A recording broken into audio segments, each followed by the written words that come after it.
It's a Thursday morning, and here we are from the studio coming to you wherever you are at this time of morning, whether in your office, your home, or wherever you find yourself. Good morning to you. Thank you for joining us on the AM show. It's always a pleasure having you. Moi, I'm called Benjamin Akakpo, and my colleague Bernice Abubedu-Lanza always joins me for us to serve you. Now, coming up shortly, the news. We'll be bringing you the scoop, the latest that you have to know. And right after that, we'll be joined by Sammy Obeng, Executive Director, Parliamentary Network Africa. He is our guest for the news review. But then we get into that big story. Parliament, you know, has been debating the anti-LGBTQ bill. Now, we'll be hosting some of these MPs from both sides of the House of Parliament. First off, from the NDC's end, BWIM MP Kofi Adams, and then from the MPP's end, Dr. Kingsley Nyako, Member of Parliament, Kwada. So they'll both be joining us on the show as we cut incisively into the anti-LGBTQ bill. But then again, we'll be talking about something that is hazardous. If you use the Aburi stretch, you would have noticed falling rocks on the Aburi Mountains. What exactly is happening there? We'll be bringing you updates on that situation as we veer into that conversation. And then from there, of course, we all want the greens.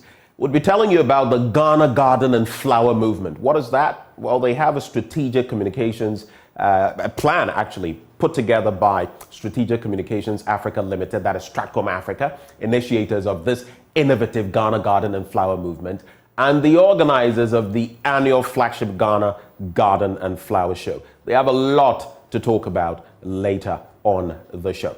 But as always, we'd love to hear from you. So shoot us your thoughts. Let us know what you're thinking via the live stream. If you have a birthday, you know someone who is celebrating in the course of the news review, shoot me that and I'll be sure to give them some shouts. On that note, let's settle for the news up next.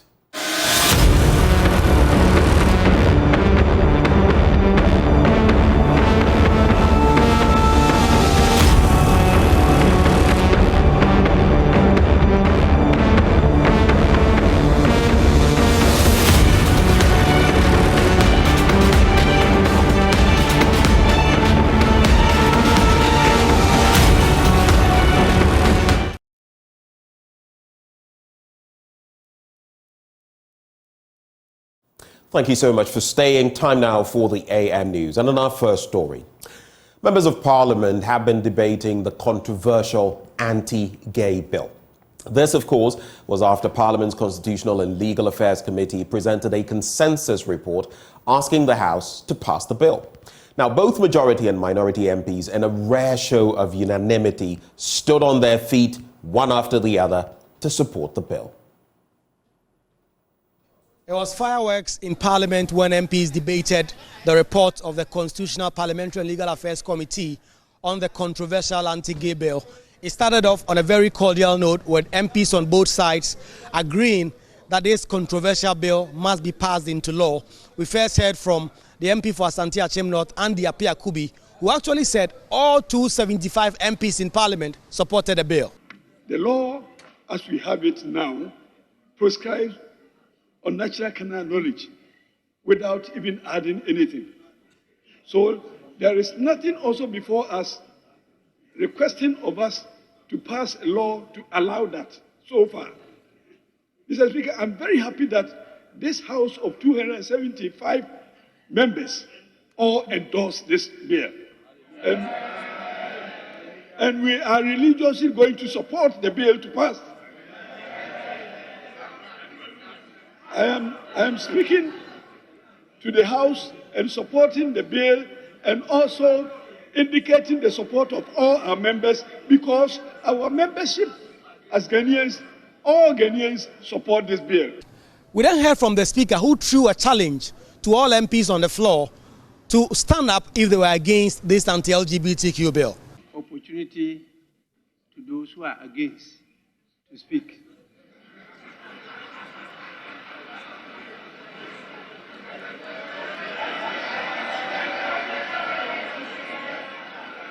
All members are in support of the bill. Well, no one stood up. No one in Parliament stood up in opposition to the bill. It was then that we heard from former Minority Chief Whip, Honorable Muntaka Mubarak, who described the advocacy of LGBTQ as madness, and also the first Deputy Speaker, who said that the constitutional and the national life of Ghana does not support those activities. It is very worrying that those who have been canvassing for this, for lack of better word, madness to be allowed to continue in our country are not averting to their minds to three things. And I will always say the first thing, regardless of which other human being you are, there's something you believe. Whatever you believe, whether you are a Christian, you are a Muslim, you are a Buddhist, you are a pagan, you believe in something. What has your scripture said about this? They were threatening the lack of moral screening, Sam George and many of us who were speaking about visas to travel to their country.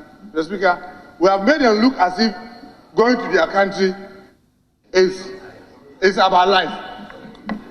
The Speaker, if we were to do reciprocity, to do reciprocal of what they are doing, so that they would also be able to come into our country. Mr. Speaker, we will see those who suffer most. Promotion of proper human sexual rights and Ghanaian family values. My friend, the ranking member, has quoted our constitutional duty to promote and protect our social and cultural values, an injunction by our constitution.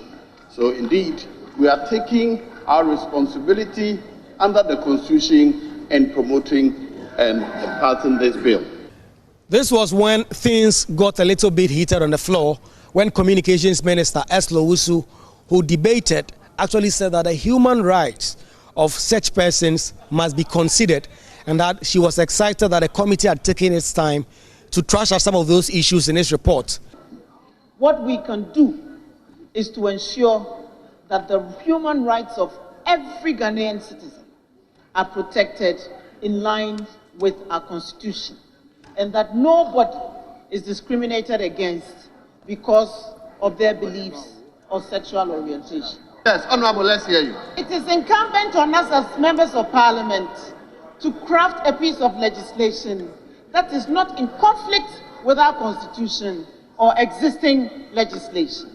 And so I commend the committee for the extensive work that they have done to clean up the bill that was presented to us and to come up with the amendments that they have proposed. And for the information of all Ghanaians, oral sex, anal sex, regardless of whether it is between man and man, or woman and woman, is illegal under our law. So if there is anybody who is practicing oral sex or anal sex today on a man or a woman, please note that what you're doing is against the existing law of this country, because it is a natural carnal knowledge. But just when she concluded her debate and another MP was on the floor, the Speaker of Parliament said he had heard that the Honorable Murtala Mohammed, MP for Tamale Central, had uttered some words to the extent that Ursula Owusu was either a promoter or a practitioner of anti-LGBTQ activities. Honorable member for Tamale Central, please kindly withdraw that statement.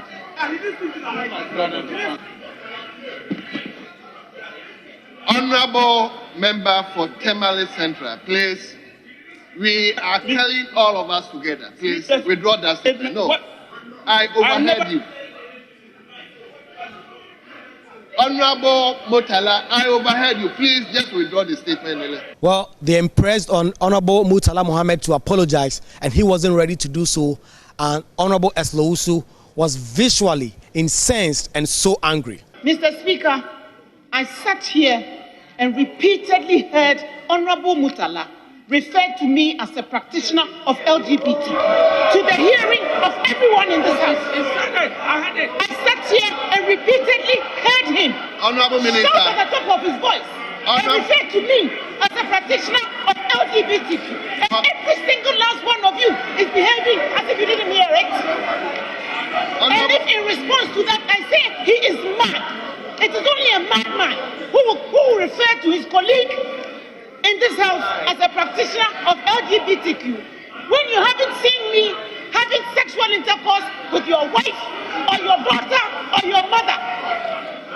Honorable Minister. When you haven't caught me having sexual intercourse with your wife or your daughter or your mother. Honorable you Minister. sit there and refer to me in those terms. In those terms. Honorable Minister. And we call ourselves honorable members of this house. When you all hear it and pretend that suddenly you've lost your sense of hearing. Honorable Minister. Well, eventually the two MPs smoked the peace pipe. They all apologized for their part in the fracas in Parliament. On every single step.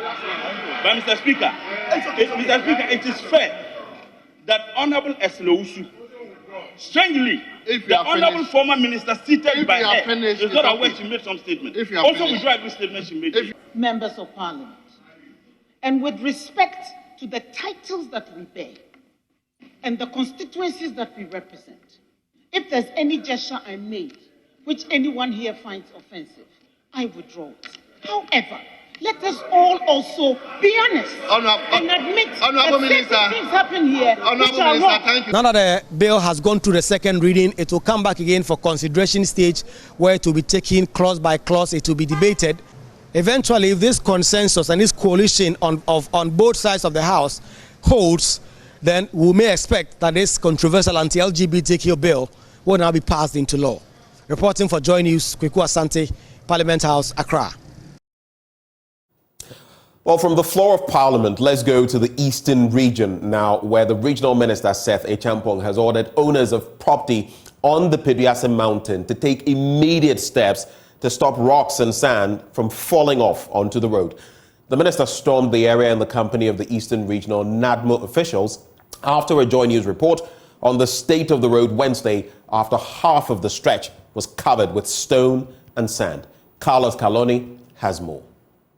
Half of the Peduase to Ayimen-Samban stretch of the road was covered with sand and stones, narrowing the two-lane road into a single lane Wednesday morning. In 2016, the road was closed for 5 months by the Ghana Highways Authority for stabilization works on the mountain. 6 years on, the situation persists as broken wall from this house, dangerously sited at the edge of the hill, formed part of the stones and the sand washed onto the road. These motorists have grave concerns over the situation. I think something needs to be done because usually late in the evening it's very risky and dangerous using this road. Whenever it rains, it carries a lot of things, debris onto the road, whereby it makes it uncomfortable driving through late in the evening. I think when there's something done, it will help save lives here. About 3 days ago, I encountered an accident here driving home. It's a major problem here. Mostly when it rains, normally wash off the stones down. So we advise the residents, those people who build on the mountain, to stop it, but they refuse to. They didn't listen to advice, so they put it on. It's not even like that, though. It is washing gradually. So we are even afraid of them. One day, it will just calm down. Everything will just fall off and calm down. And Ajua, Uba, especially said double car boss or mobile. So we are visiting driver waha a human because we be the speed in the sun and has it or more for the money problem. Now a bono good quan so come and near dangerous as in so near bano. And your best company for say a straw no mama kwamo musi a dano and can and so no bar a buonim, but they said the attention of born ever. Few hours after the Joy News report, workers from the Mobile Maintenance Unit 2 of the Ghana Highways Authority were seen busily clearing the debris on the road. The Eastern Regional Minister, who stormed the area Wednesday afternoon following Joy News report, ordered owners of properties on the hill to take remedial measures to stop the stones from falling onto the road. We have spoken to the owners of this property. This is a private property, and they need to, as a matter of urgency, raise a solid defense wall which will help protect the remaining properties here. Subsequent to that, I'm sure engineers are going to come around to certify the structures, to test them to see if indeed the structures are durable to stand the test of time, or some actions needs to be taken on them. That aside, the contractor who is working is also being met to ensure that he speeds up his work, so we do not have a future occurrence. For us, the main important thing to us is to protect life and property. So this defense wall is very key to us, and we are going to ensure that it is developed as soon as practicable. You can find with me my regional NADMO director. That is why he's here, because we have to ensure that lives are protected. The municipal chief executive is with me. The municipal engineer is also with me. All of them are here helping us to put together what needs to be done immediately to protect property and life. The mobile maintenance units of the Ghana Highways Authority have swiftly moved to site, and as you can see in the background, they are working to clear the debris. We hope this will be sustained. Reporting from Pediasi, my name is Carlos Caloni for Joy News. In our next story, former Minister for Food and Agriculture, Dr. Wusue Friyakuta, will visit 4 regions this week to continue to propagate his campaign message. According to him, he is motivated by the reception from delegates in his engagement so far, and his message is resonating with the grassroots of the party. The former minister, who is going into the flag-bearer race of the governing New Patriotic Party for the first time, says he's convinced that the delegates believe he understands the challenges in the party and will be the right candidate to make the party stronger. Samuel Mbura monitored his vetting and now reports. The former Agric minister under the Akufo-Addo government, who is going into the MPP flag-bearer race for the first time, is convinced that the delegates believe that he understands the challenges in the party and will be the right candidate to make the party grow stronger. He becomes the 8th aspirant to be vetted in the race. Addressing the media, Dr. Friyakuta said the grounds are good for him. The exercise is confidential, so I cannot tell you much, but I can say that everything has gone very well, and thanks for coming. How is it going? The campaigning is going well. You know, we started Greater Accra, and the reception has been wonderful. Really, really good. We'll continue tomorrow in Central Region. Then we go to Eastern Region, Ashanti. We're doing a tour of the regions. Not necessarily finishing every region before moving to another region, but it's just up, step, and jump. So your message? It's amazing. The message is going very well with the delegates. They realize that we are very much aware of their situations, and they are very confident that under my leadership, the party will grow stronger and stronger and break the 8 come next year.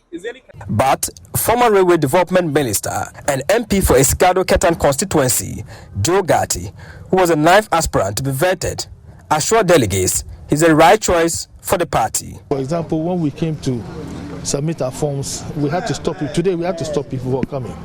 And we don't bust people and things like that. I prefer to deal with people who are committed to the cause.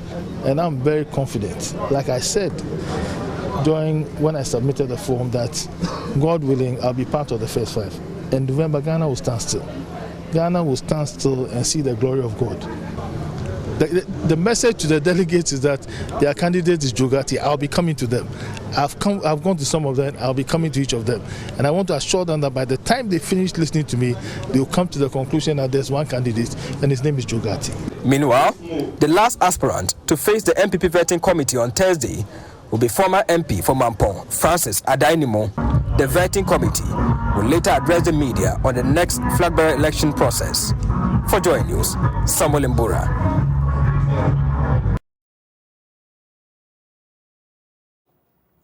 Well, generating gas from waste is the dream of many homes and industries, so liquefied petroleum gas use can be brought to the minimum. However, many get disappointed when they realize the gas generated from waste isn't enough to meet their demands. A chemical engineer at the Kwame Nkrumah University of Science and Technology, Professor Lawrence Dakwa, is championing the use of the technology for sanitation gains as he constructs for households and industries. On Tech Thursday, Lava Firm's Kwesi Debra interacts with Professor Dakwa and his student, Grace Amati, to find out more.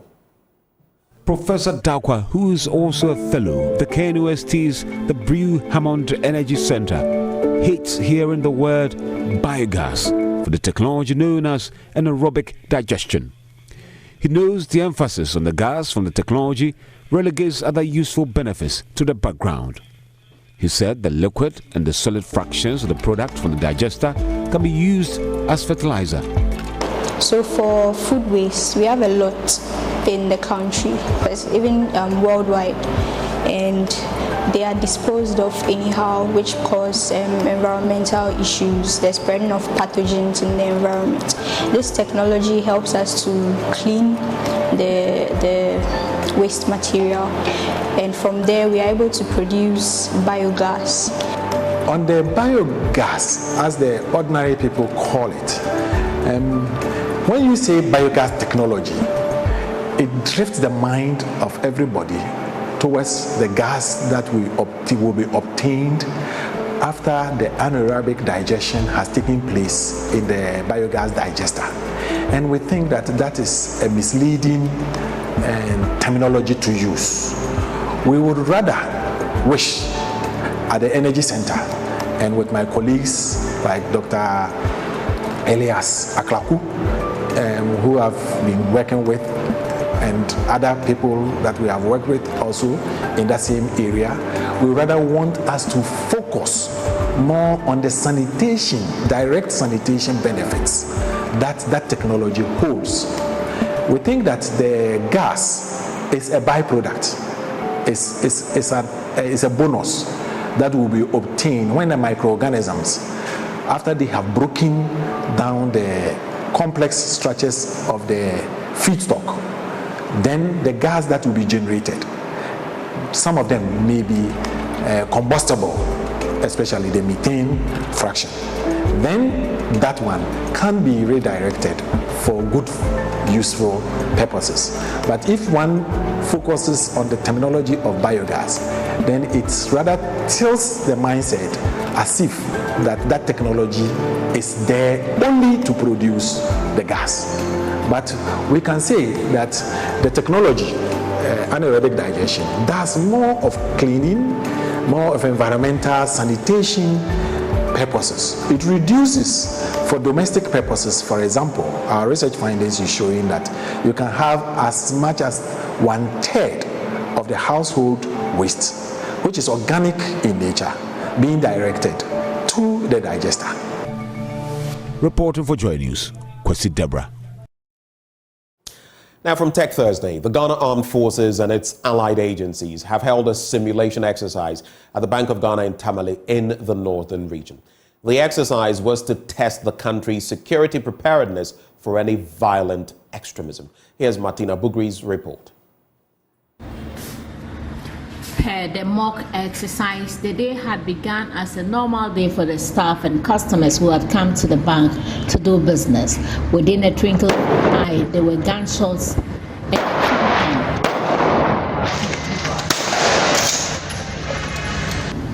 violent extremists had seized the Bank of Ghana's premises and taken hostage some people.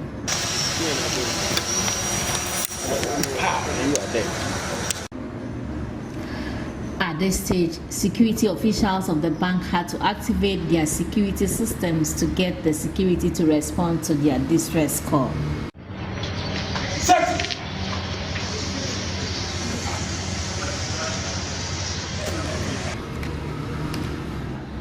The over 170 security personnel drawn from the various security agencies and equipped to the teeth for the mock exercise worked their plan to capture the extremists and to rescue the team. Who is inside? Who is there? My friend, I want to talk to you. Who are you? You take this. You are who? I'm a police officer. What is that? He said, Gota said, I'll call you on it. So that we'll talk. We have to establish communication. There is nothing to me. Leave here!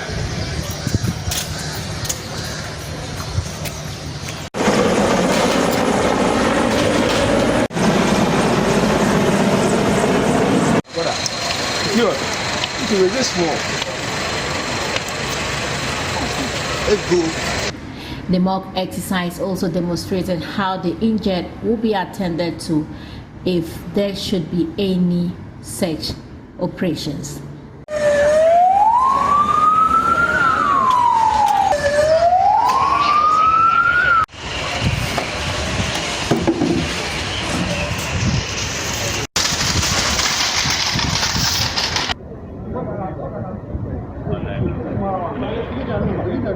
The exercise lasted close to 2 hours.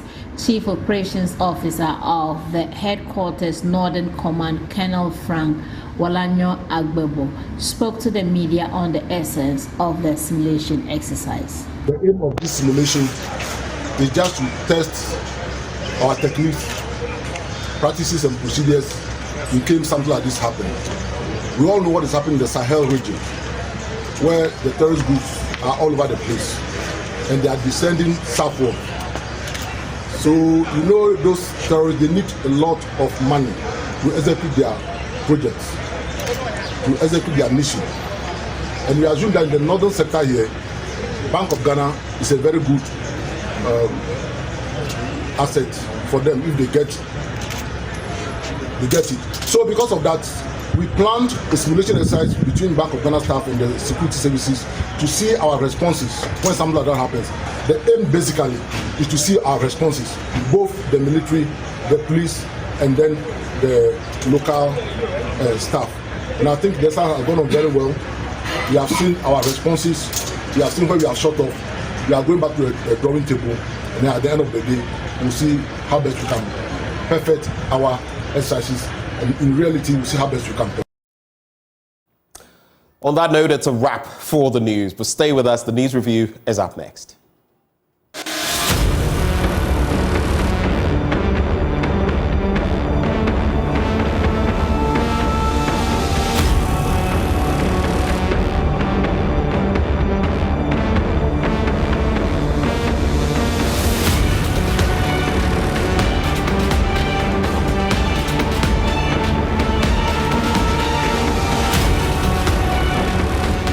We're back on the AM show. Time now for the news review, and we're joined by Sammy Obeng of the Parliamentary Network Africa. He joins us as we get into the papers this morning. But as always, this segment brought to you kind courtesy of Endpoint Homeopathic Clinic. I'm sure you want to bring an end to all the diseases you're facing. Well, here's a good starting point.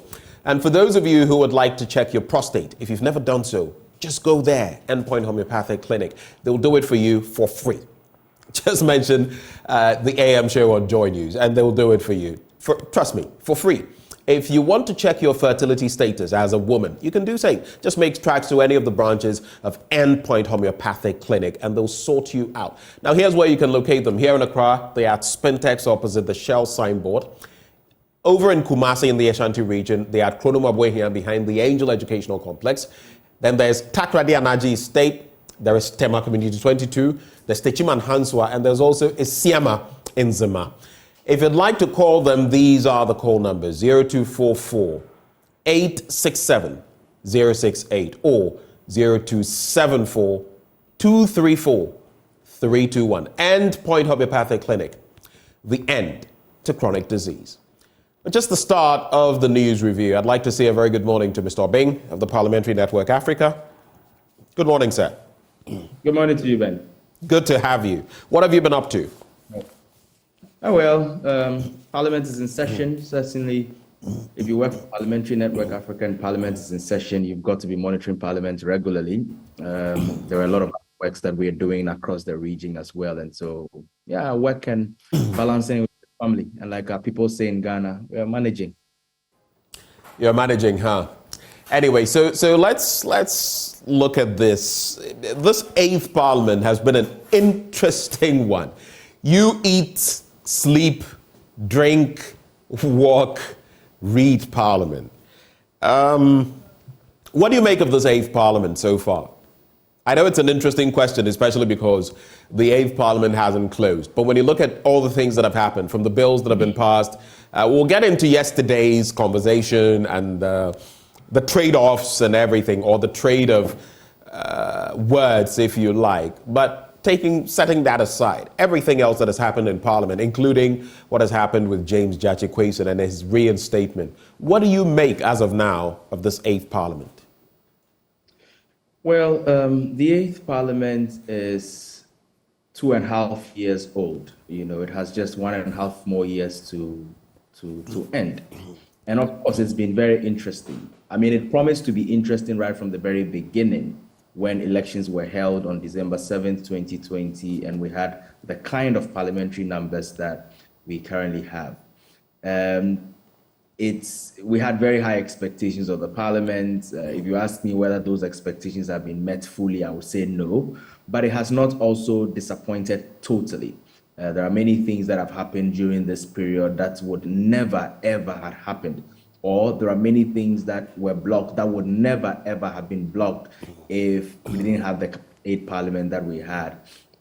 Apart from that, you know, we've also seen too many drama situations, you know, most of them bordering on sheer acts of indiscipline by members of Parliament who I wonder if they forget that the cameras are on them all the time. But we've also had some very fantastic members of Parliament who have worked their hearts out, you know, committed so much time and energy to the work in Parliament. We've had a speaker who... Like which ones? Which ones would you single out for commendation?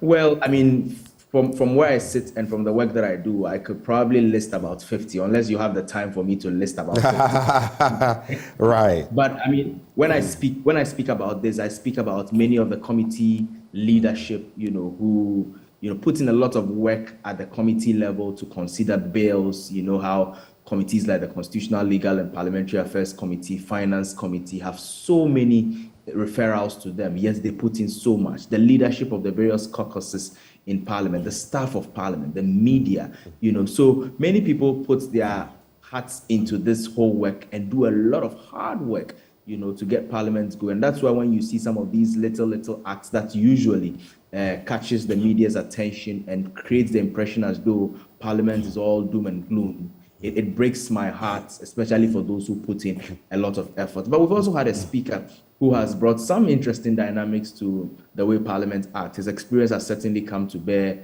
You know, there's been a lot going. There's been a lot of issues also that he has embroidered himself in that, you know, have been quite controversial. Some of us have disagreed, but that's the beauty of democracy. Okay, so let's now talk about the happenings in Parliament yesterday. We have, in fact, it's in one of the newspapers, the Daily Guide this morning, Ursula Ekufuor versus Ibrahim Murtala Mohammed. I saw a message in the course of the news on this matter. What is your take? The purported comments of the Tamale Central MP versus the reaction of Ursula Ekufuor. What do you make of it? Is it one of those low points of the 8th Parliament?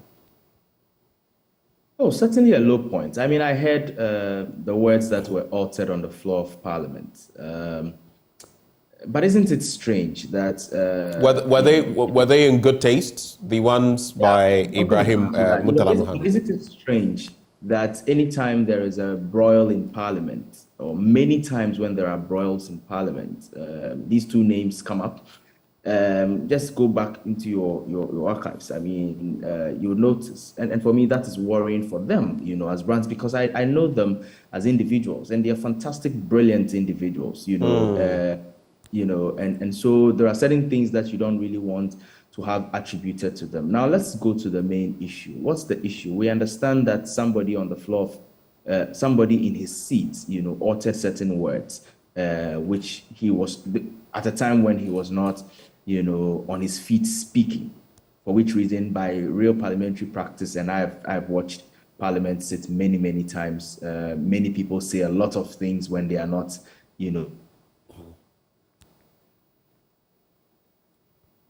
Hello, Mr. Obeng. Those things go unreported. So those things go unreported. And so when one focuses on the unreported things to now come behind the microphone to state things that gets reported, then it becomes a bit worrying. I think that if Honorable Murtala really did say what he said, as loud to get there, because from where he sits and where the speaker sits, if the deputy speaker said he heard him, then it means that he said it loud enough, although he did not have he wasn't on the floor. Microphone, exactly.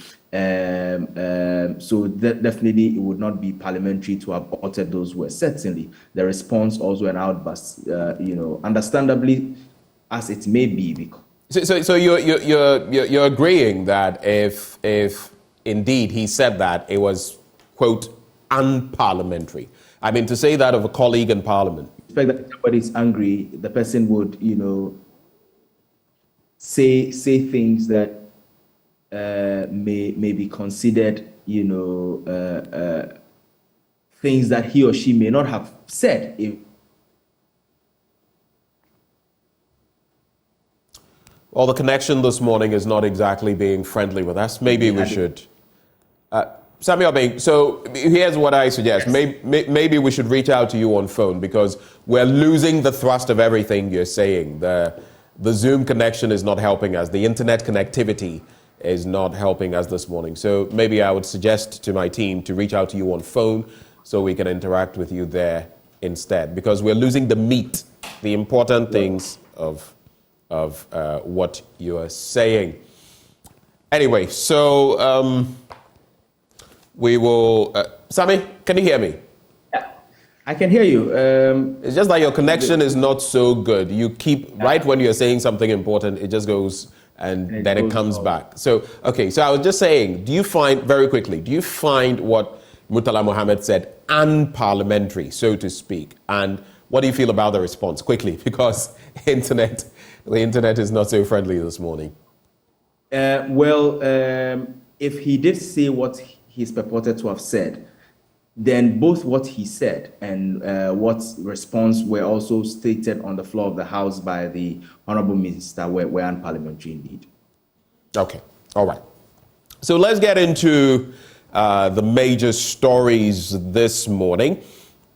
We'll start with the Daily Graphic newspaper, and it says, NHIA pays 367 million Ghana cedis to 4,500 facilities. I'll bring you stories from there. 2 women jailed 24 years for killing 90-year-old man.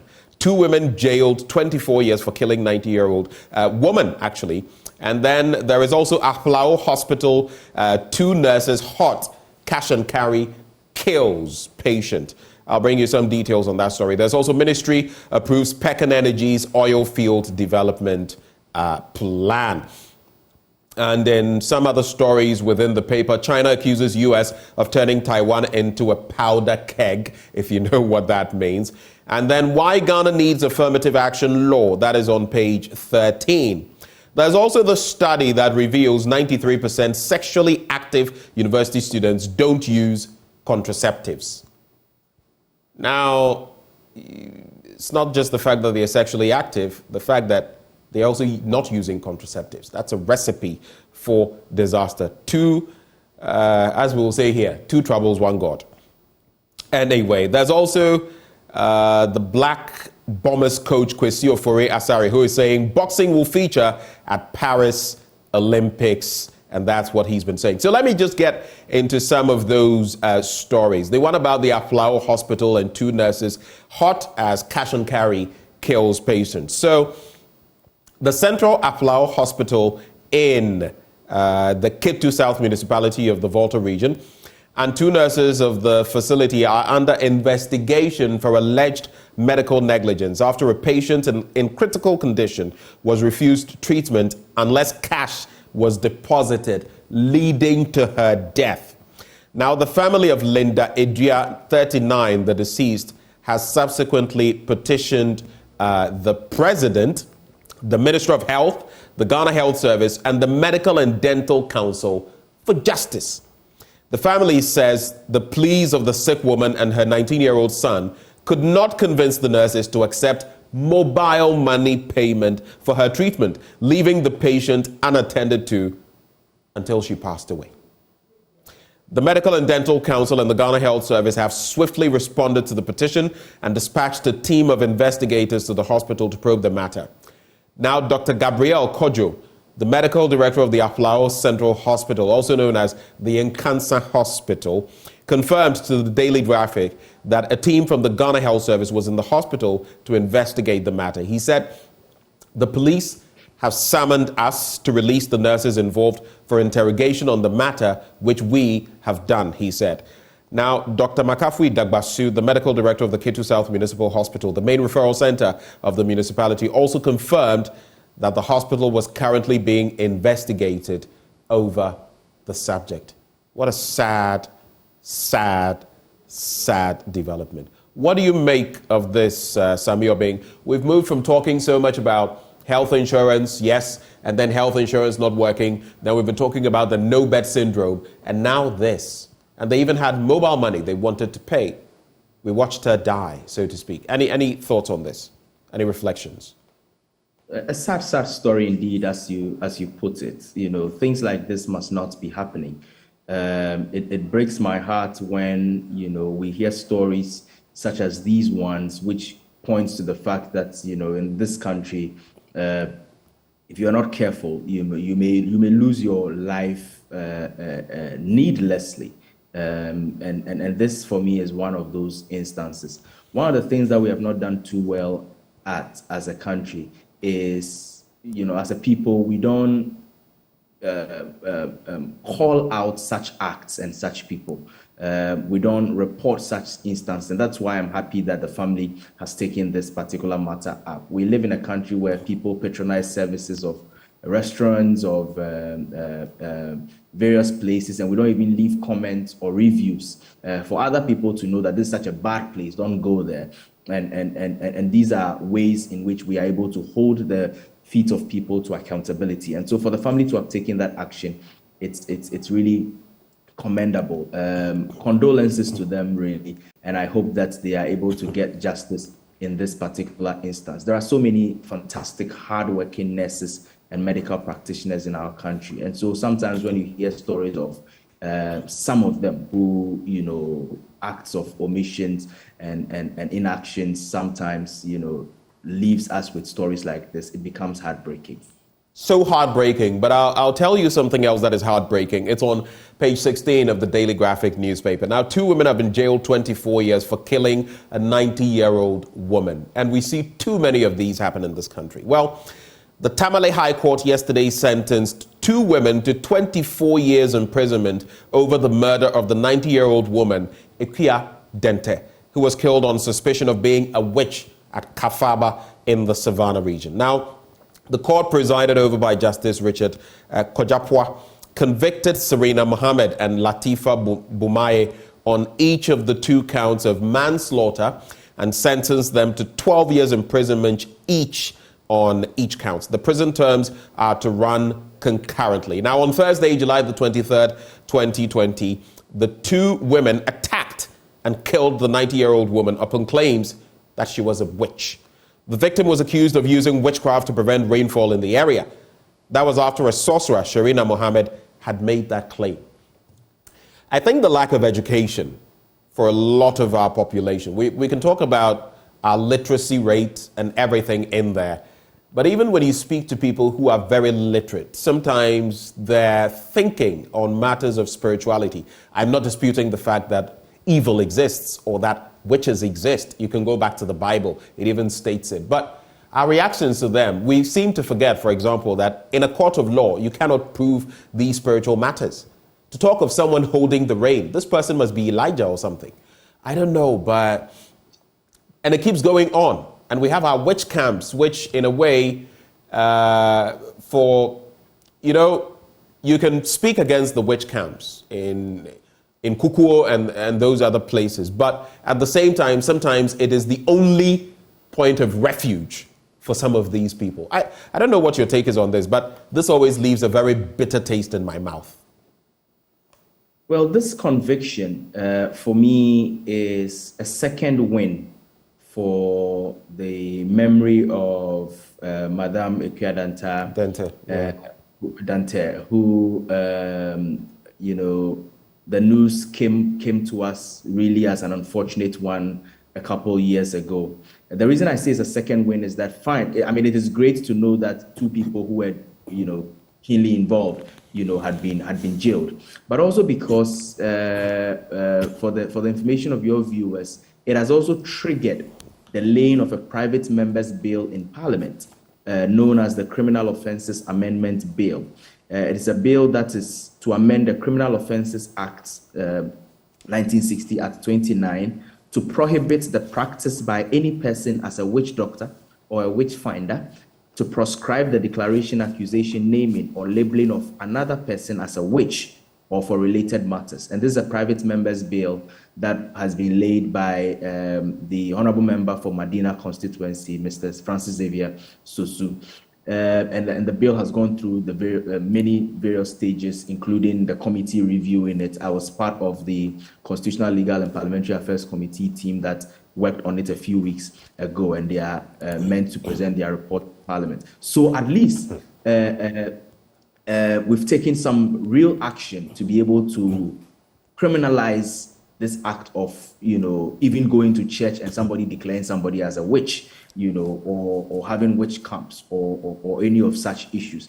And this is a very important matter because it leads to so many disastrous outcomes, including what happened to that old lady some years ago.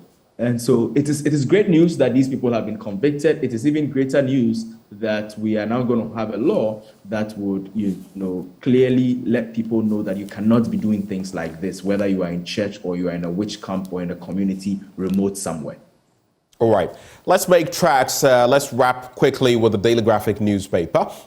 When you go to, let me just check, this is page 17. It says MPP flag bearership, Dr. Apreku, Dr. Akoto, Gate undergo vetting. We all know what happened yesterday. But this quote by Naomi Klein, I just felt I should put it out there today. Democracy is not just the right to vote. It is the right to live in dignity.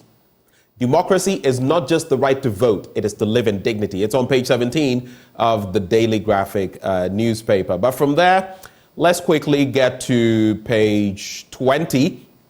NHIA pays 367 million Ghana cedis to 4,500 facilities. When they don't do the right thing, we say it. So when they're doing the right thing too, we must say it.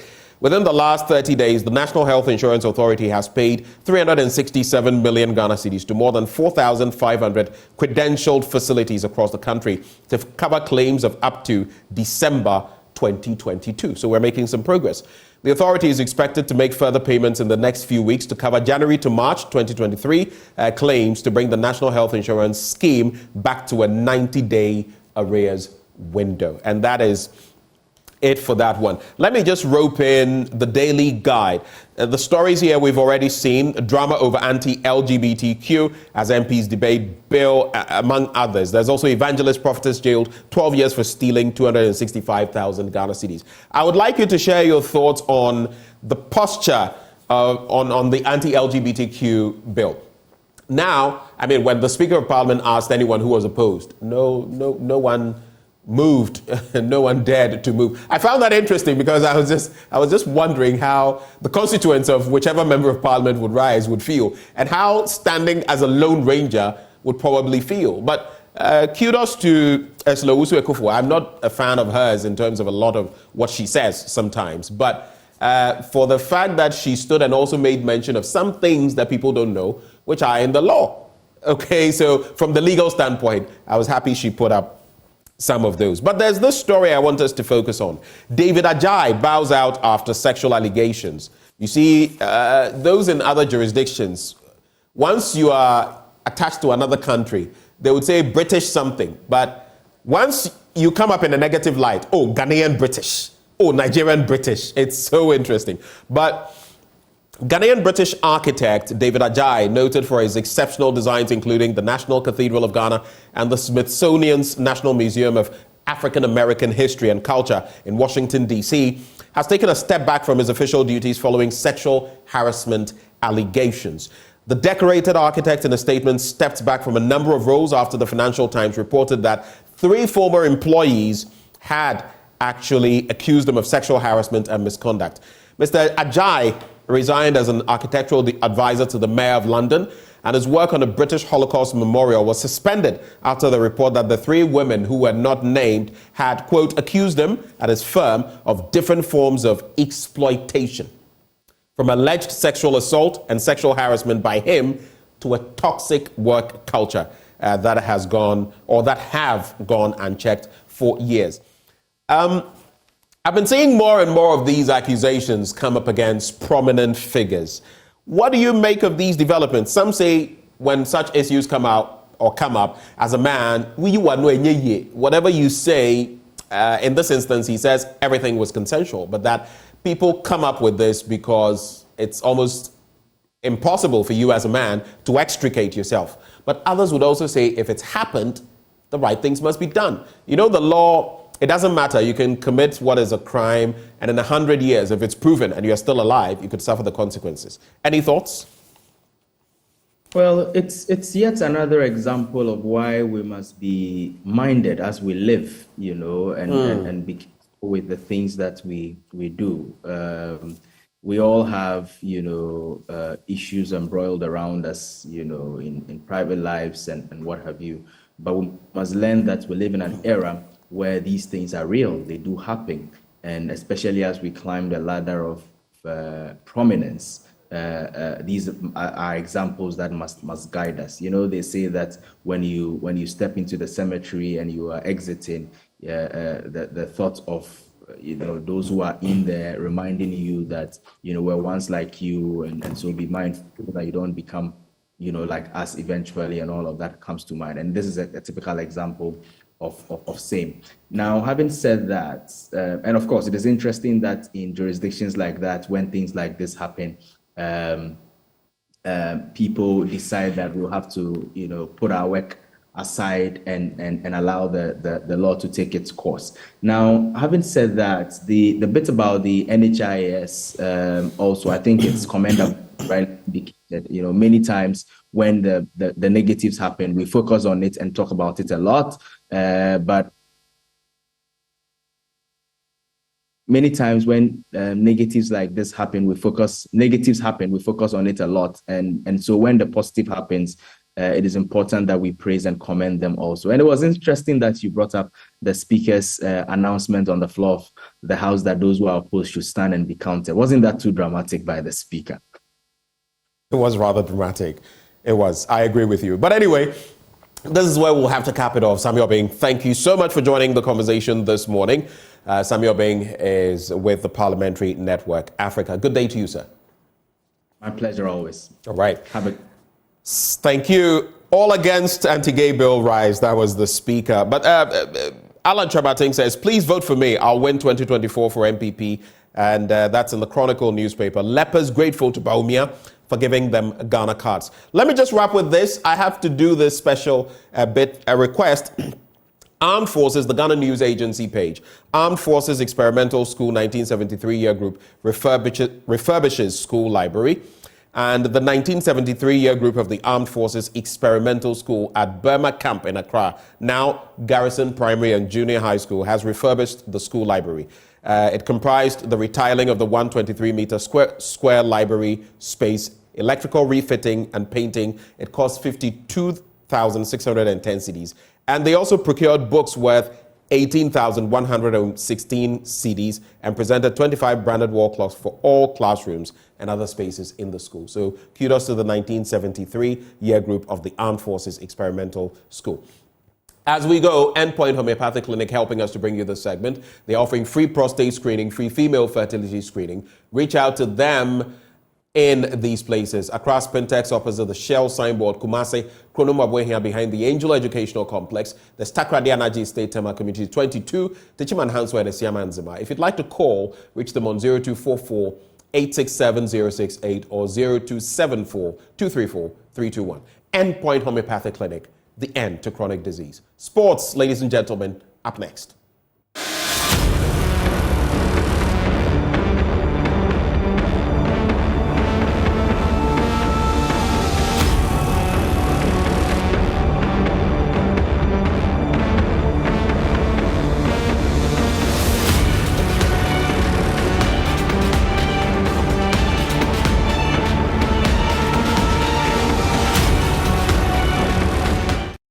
Thank you for staying with us on the AM show. Hello, I'm Gary Al Smith, and this is The Sports. Starting with the news that contractors at the University of Ghana Stadium say they are 70% done with the work on the facility ahead of next year's Africa Games. A team made up of the university's Vice Chancellor, Professor Nanaba Pia, Minister of Sports, Mustafa Usif, and some local organizing committee members expected the facility at Lagos, which will be used for the Games.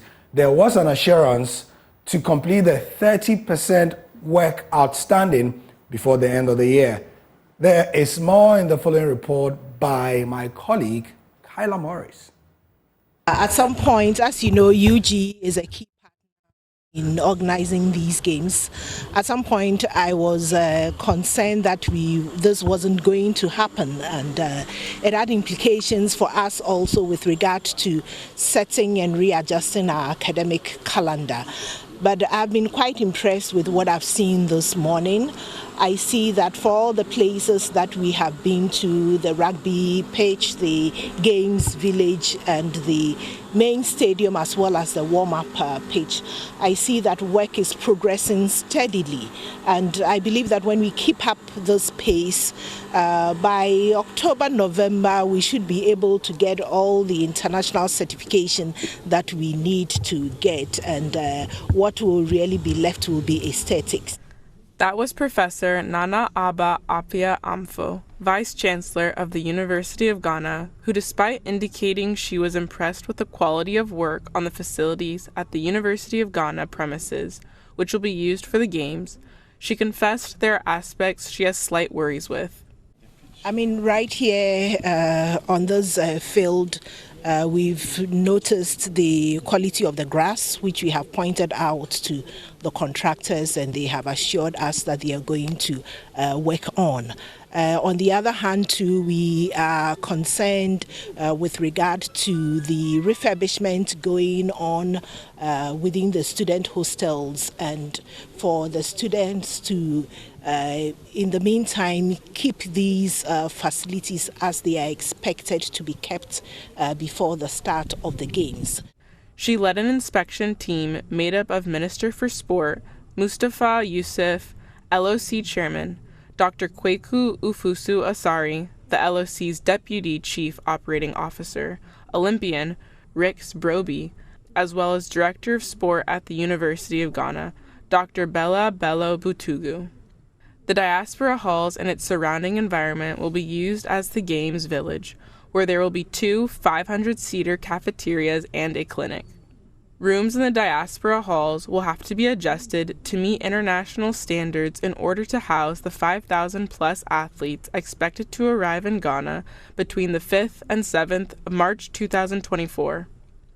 The 2,800 rooms will be fitted with air conditioners and water heating systems. We have the AC, we changed the lights to LED, fan, we did some tiling, this door was changed. And then... Can I go through it? Yeah.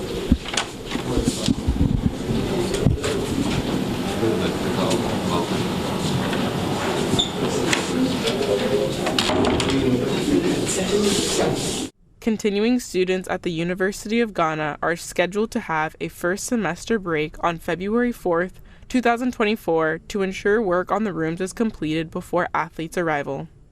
Meanwhile, work at the University of Ghana Stadium has been pegged at 70% complete, with contractors assured work at the stadium and rugby fields will be completed by December, so the pre-game mandatory testing of facilities can be done. There have been public fears Ghana's hosting of the games is under threat considering the pace of work, but the Minister for Sport did make sure to allay those fears. We are not grappling at all of meeting deadline. We are on track, and we are going to ensure that the contractors complete the facilities on time for us to be able to do testing. And like you saw, the contractor did indicate that we are almost 70% completion. And some of the facilities are about 80%. The Games Village is almost 85% complete. So to assure the country and to assure you, the media, we'll finish the facilities and we'll do the testing before the games. Government of Ghana is so committed to doing these games. You know that since 1965, this is the first time we are getting the opportunity to host the games. And the president has given us every assurance, despite the challenges we are having. COVID, what have you, Ukraine. I'm not a politician anyway. But what is going on recently, elsewhere, I have spoken to so many African countries. Elsewhere, they would have pulled out. But our government is committed to getting things done. And we are hoping that we will host the games and to be one of the best ever in the history of the games. Dr. Ofosu Asare speaking there in Kyla Morris's report. Now, the tournament is expected to come off in March 2024, but before that, Ghana is set to host the Africa Paralympic Games, and that will be in September this year. Now, a number of games-related infrastructure are yet to be completed in this case as well, risking the start of the competition. As a result, the president of the African Paralympic Committee, Samson Dean, is calling for the postponement of the games from September to November. We are most grateful to the government of the Republic. We are happy with the kind of support the president has offered us. We are asking that with that kind of support, we think that the government should do more in making sure that the facilities are ready for the games. But unfortunately, as we speak, it will be a bit of difficulty for us to have an opportunity to stage the games at the multi-purpose spot, which is being built at Boteman. There is a bit of delay, and we had to scan through Accra, Greater Accra, to look for facilities to stage the games, where we are happy to do basketball at Eden Height in Weja. And then the Bukom Emporium will also host sitting volleyball. We have the Accra Sports Stadium to host football and tennis. And then the Lagos Stadium, if we are lucky, but per the reports we received last week, it indicates that we might not be able to have the Lagos Stadium for athletics in September. Why? The facility is not ready. As we speak, there has been the tracks are not fixed yet.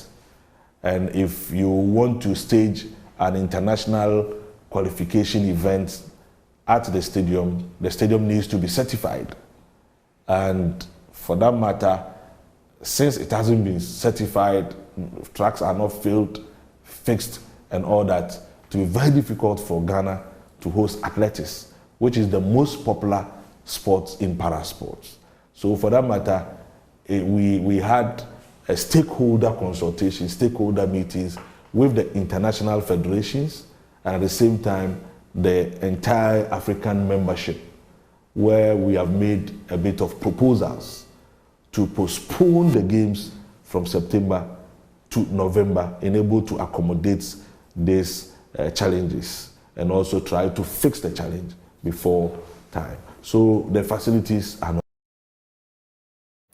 Right. Let's move to Europe, where some transfer stories are getting the headlines. Beginning in Italy, Inter Milan have rejected Man United's bid of £39 million for Andre Onana in your short. The Cameroon star is one of the most sought-after goalkeepers, and he's had a remarkable turnaround since his difficult days at Ajax, where he was banned for alleged drug offences, and he's now qualified Inter all the way to the Champions League final, and United won him to replace David De Gea, possibly as the number one. However, Inter are holding out. AC Milan are also in the hands for Mason Mount. They want him from Chelsea. They've made a second bid for the Chelsea forward. For Christian Pulisic, not Mason Mount. Christian Pulisic, worth £18.9 million. It's rising all the way to £22 million, we understand. So AC wants him in their team rebuild, and AC look quite excited, even though their signings are not done yet. Arsenal have also agreed, done and dusted, £38.5 million with Urian Timber from Ajax. 38.5 million. Arsenal have agreed also as they rejig their team for the new season for the Premier League onslaught as well. So that's for the transfers. You can get more at myjoyonline.com. 637674 and 75. That was the score as Djokovic continued dominating. He's widely expected to win this tournament. So yeah, we'll see how that one goes. I'm Gary Alsman. That's the sport for now. myjoyonline.com has lots of stories for you. You can see Dr. Patrice Motsepe and his wife, Precious Malloy. They together resolved South Africa's very embarrassing pay dispute that threatened their female national team, their women's national team, Banyana, from going to the Women's World Cup, which starts imminently. So they have sorted a bail, and so the ladies will go to Australia without any problem. Very embarrassing. The Africa Game story is also there. Ghana will host the continent's best ever competition. That was the assurance from the LOC, of course. You've seen that story here. Also, Kylian Mbappe is in the news. So apparently, guess what? Kylian Mbappe only had a verbal agreement with PSG about staying at the club last year. It was not signed in ink. It was a verbal agreement. And many are questioning whether PSG can enforce that since it was only verbal and not written. We'll see how that runs. You can read details of that on myjoyonline.com. Thanks for your time again. AM Show continues.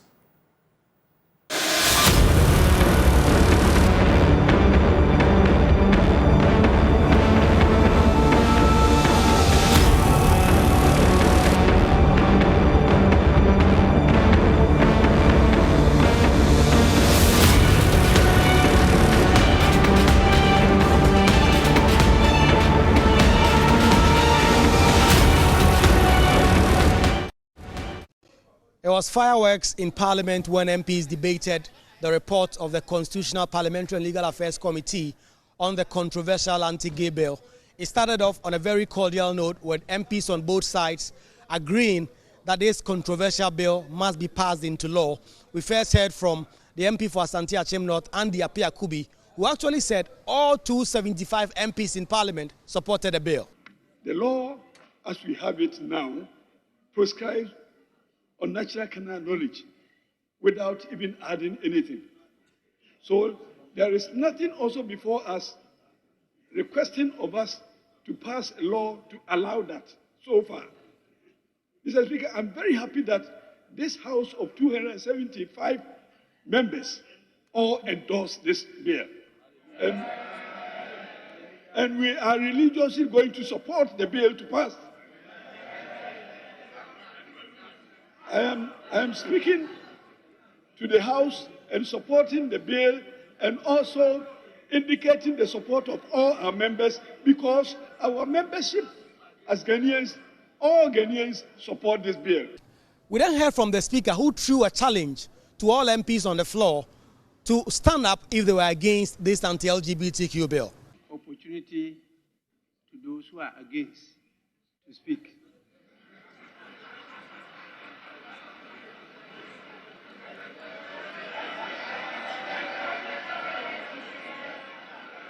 All members are in support of the bill.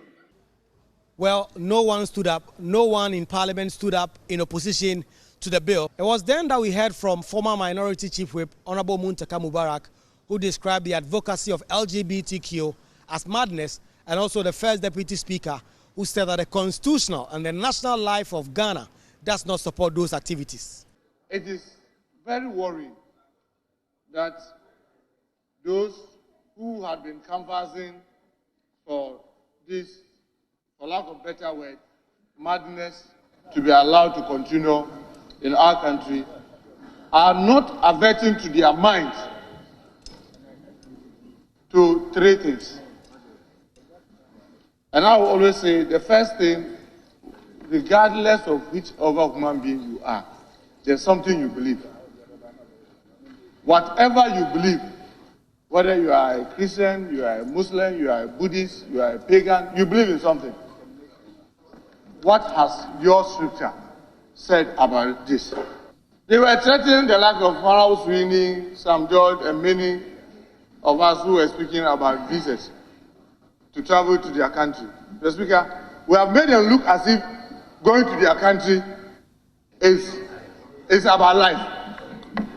Mr. Speaker, if we were to do reciprocity, to do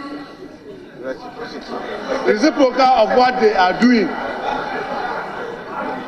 so that they would also be able to come into our country.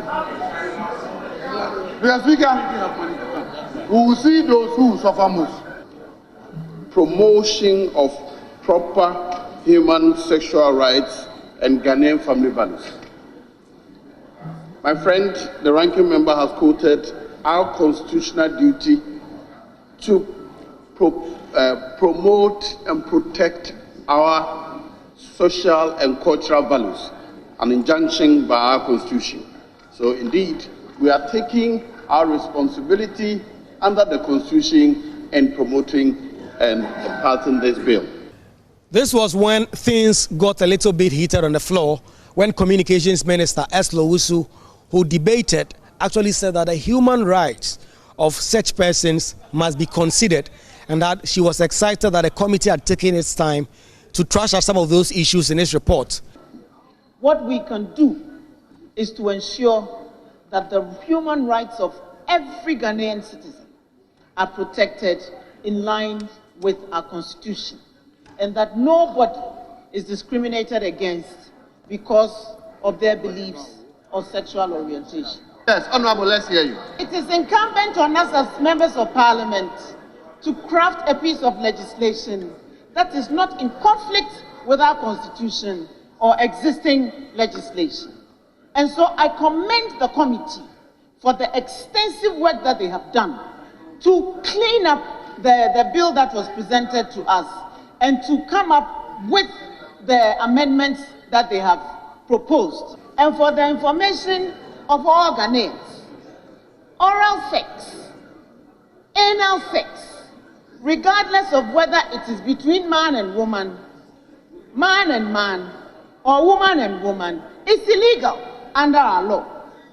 So if there is anybody who is practicing oral sex or anal sex today on a man or a woman, please note that what you're doing is against the existing law of this country, because it is a natural carnal knowledge. But just when she concluded her debate and another MP was on the floor, the Speaker of Parliament said he had heard that the Honorable Murtala Mohammed, MP for Tamale Central, had uttered some words to the extent that Ursula Owusu was either a promoter or a practitioner of anti-LGBTQ activities.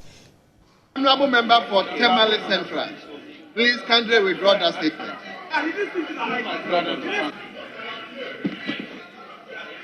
Honorable member for Tamale Central, please. We are telling all of us together. Please withdraw that statement. No, I overheard you. Honorable Murtala, I overheard you. Please just withdraw the statement. Well, they impressed on Honorable Murtala Mohammed to apologize, and he wasn't ready to do so. And Honorable Ursula Owusu was visually incensed and so angry. Mr. Speaker, I sat here and repeatedly heard Honorable Murtala referred to me as a practitioner of LGBT to the hearing of everyone in this house. I sat here and repeatedly heard him shout at the top of his voice and refer to me as a practitioner of LGBTQ. And every single last one of you is behaving as if you didn't hear it. And if in response to that I say he is mad, it is only a madman who will refer to his colleague in this house as a practitioner of LGBTQ when you haven't seen me having sexual intercourse with your wife or your daughter or your mother? Honorable Minister. When you haven't caught me having sexual intercourse with your wife, or your daughter, or your mother, Honorable you Minister. sit there and refer to me in those terms. In those terms. Honorable Minister. And we call ourselves honorable members of this house. When you all hear it and pretend that suddenly you've lost your sense of hearing. Honorable Minister. Well, eventually the two MPs smoked the peace pipe. They all apologized for their part in the fracas in Parliament. On every single step.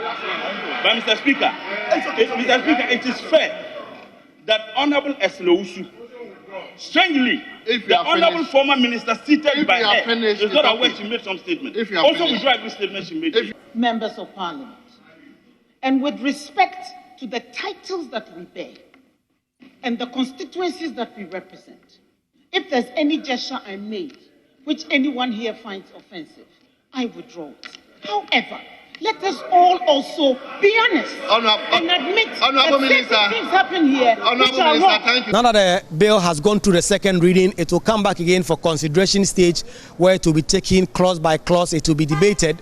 Eventually, if this consensus and this coalition on both sides of the House holds, then we may expect that this controversial anti-LGBTQ bill will now be passed into law. Reporting for Joy News, Kweku Asante, Parliament House, Accra.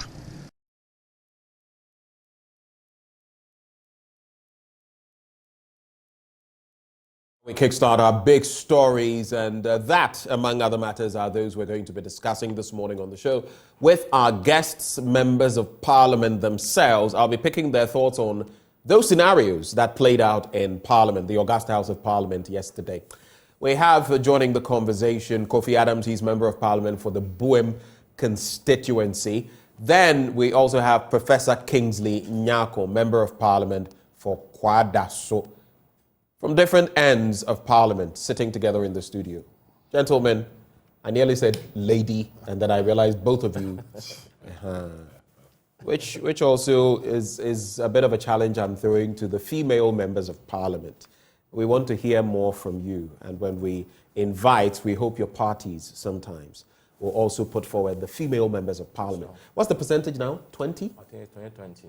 20%, 20%. No, in terms of numbers, we have 20 on our side, and they have 20. 20 on their side. But what is the percentage but I don't again? know what the okay, so we can quickly do 20 so out that of would be 40 out of 275. About 15 or 16%, but we can do the maths. Definitely. So 20 divided by 1. No, 40. So you want us to do the general one? Yeah, okay, 40. so 40 by the 275 will give you that times 100. So that's 14.5%. That's 15, as I said. 14.5%. Let's start off the conversation from there. I will get into the happenings of Parliament yesterday, but there have been promises by different presidents. I think President Akufo-Addo himself had spoken about gender parity in Parliament. We are not doing badly.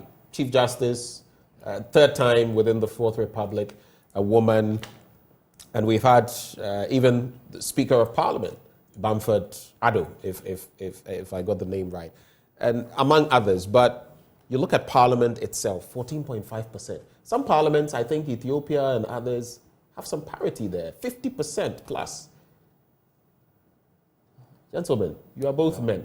Yeah. What do we do? And you both represent different parties. What can we do? Okay, so I think, let me say very good morning to our revered viewers, your good self. It's been a while.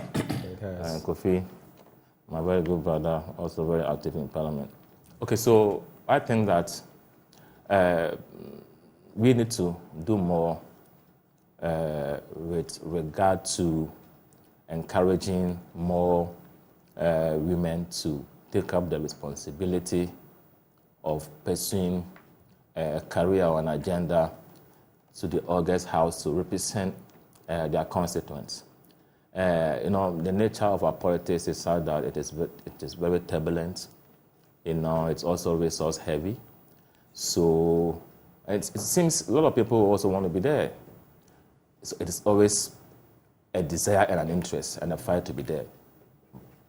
And I want to salute and pat on the back of those females who are able to, go beyond their norms and fight to be there, because it is a very Herculean task. They're able to get in there and they win their respective seats. And I think that all those such women in parliament right now, I salute them for what they've done. But others must also not be scared. They must take a cue from what others have been able to do and believe in themselves that when they venture with their desire and their interest, with their focus, they can also, be there. I don't know how, some of the countries you've mentioned, and I think that legislations are put in place to ensure that we don't have legislation that says that we don't have a quota system. Yes, you know what I mean. We don't even have that. If that is the way you want to go, for us to, because we have affirmative action in some sectors of the economy, educational institutions, and others. If we want to go that tangent in our quest to increasing the female percentage in the House, I wouldn't have any problems about that. With the absence of such a legislation, what I can say is that we need to encourage more women to brave the odds, venture, and they can make it as others have been able to make it. Ursula from our side. There are a lot of ladies from our side, and also on the side of the minority, who for me, who are Madam Hello, they are there. No, some of them defy, and others, they are solid. On our side too, they are solid. They've proven that they have a metal, okay, that inspires. Okay, so just to wrap on this then, what do we do? Should we also have maybe a quota system per the law that stipulates that maybe you can't have less than this, and that even when political parties put forward candidates, or maybe in certain, we're going to reserve these slots for women, or that these constituencies will be contested by only women, so to guarantee. Do we need a guarantee system? For me, we need to be proactive and pragmatic. Proactivity and pragmatism have not worked so far. I'm saying that many presidents have said we'll do it. It's never worked. Say something doesn't make you proactive. Say something. Some people say that it is easier done than said. It is easier done than said, not easier said than done. You need to do it. So if you say you are pragmatic, or you are proactive, proactive, it doesn't mean that you just say it. You have to do it. In my party, for example, what I know is that when you're going for primaries, okay, we give a certain percentage reduction for our female aspirants, 50% or so, and other persons who are vulnerable. This is a step in the right direction, resource-wise, okay? But for me, I believe that something more must be done. There are other people who also argue that, you hear some people say that what men can do, women can do better. It's a challenge. It's a challenge that inspires them to do the extraordinary. If you come to the University of Ghana, for example, the top 3 or 4 powerful persons are all females. The chancellor, the chair of council, the vice chancellor, the registrar. But let's not act as though that had been. It's just a current instance and something that in some way may have been by chance, so to speak. No. Especially if you look at the vice chancellor situation, for example. That is the reality. We all know. Nana Mai is a very good. Nana Mai is a very good friend. I was teacher at the University of Ghana. She rose. Okay. And I'm not trying by saying this to denigrate her in any way, but I'm looking at the circumstances. No. She rose from HOD. She became a dean. She even contested to be the provost for the College of Education when I was the HOD there. She placed second. She didn't go through. Then she fought and became Pro-Vice Chancellor, Academic and Student Affairs. Okay. Then she also became the Vice Chancellor.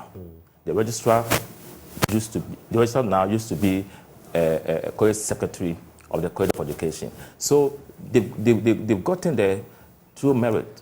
All right. Okay. So I get the point you're saying. Some things must be done. Kofi Adams, on this situation, I mean, there are a lot of women in your constituency. I don't know whether you know the demographics of your constituency and what the constituents are in terms of male-female relationship. But if you look at the generality of the population, what we see, the 51+% women, it means that everywhere you go, there is that heavy constituency. In terms of representation in Parliament, what do you have to say on that bit?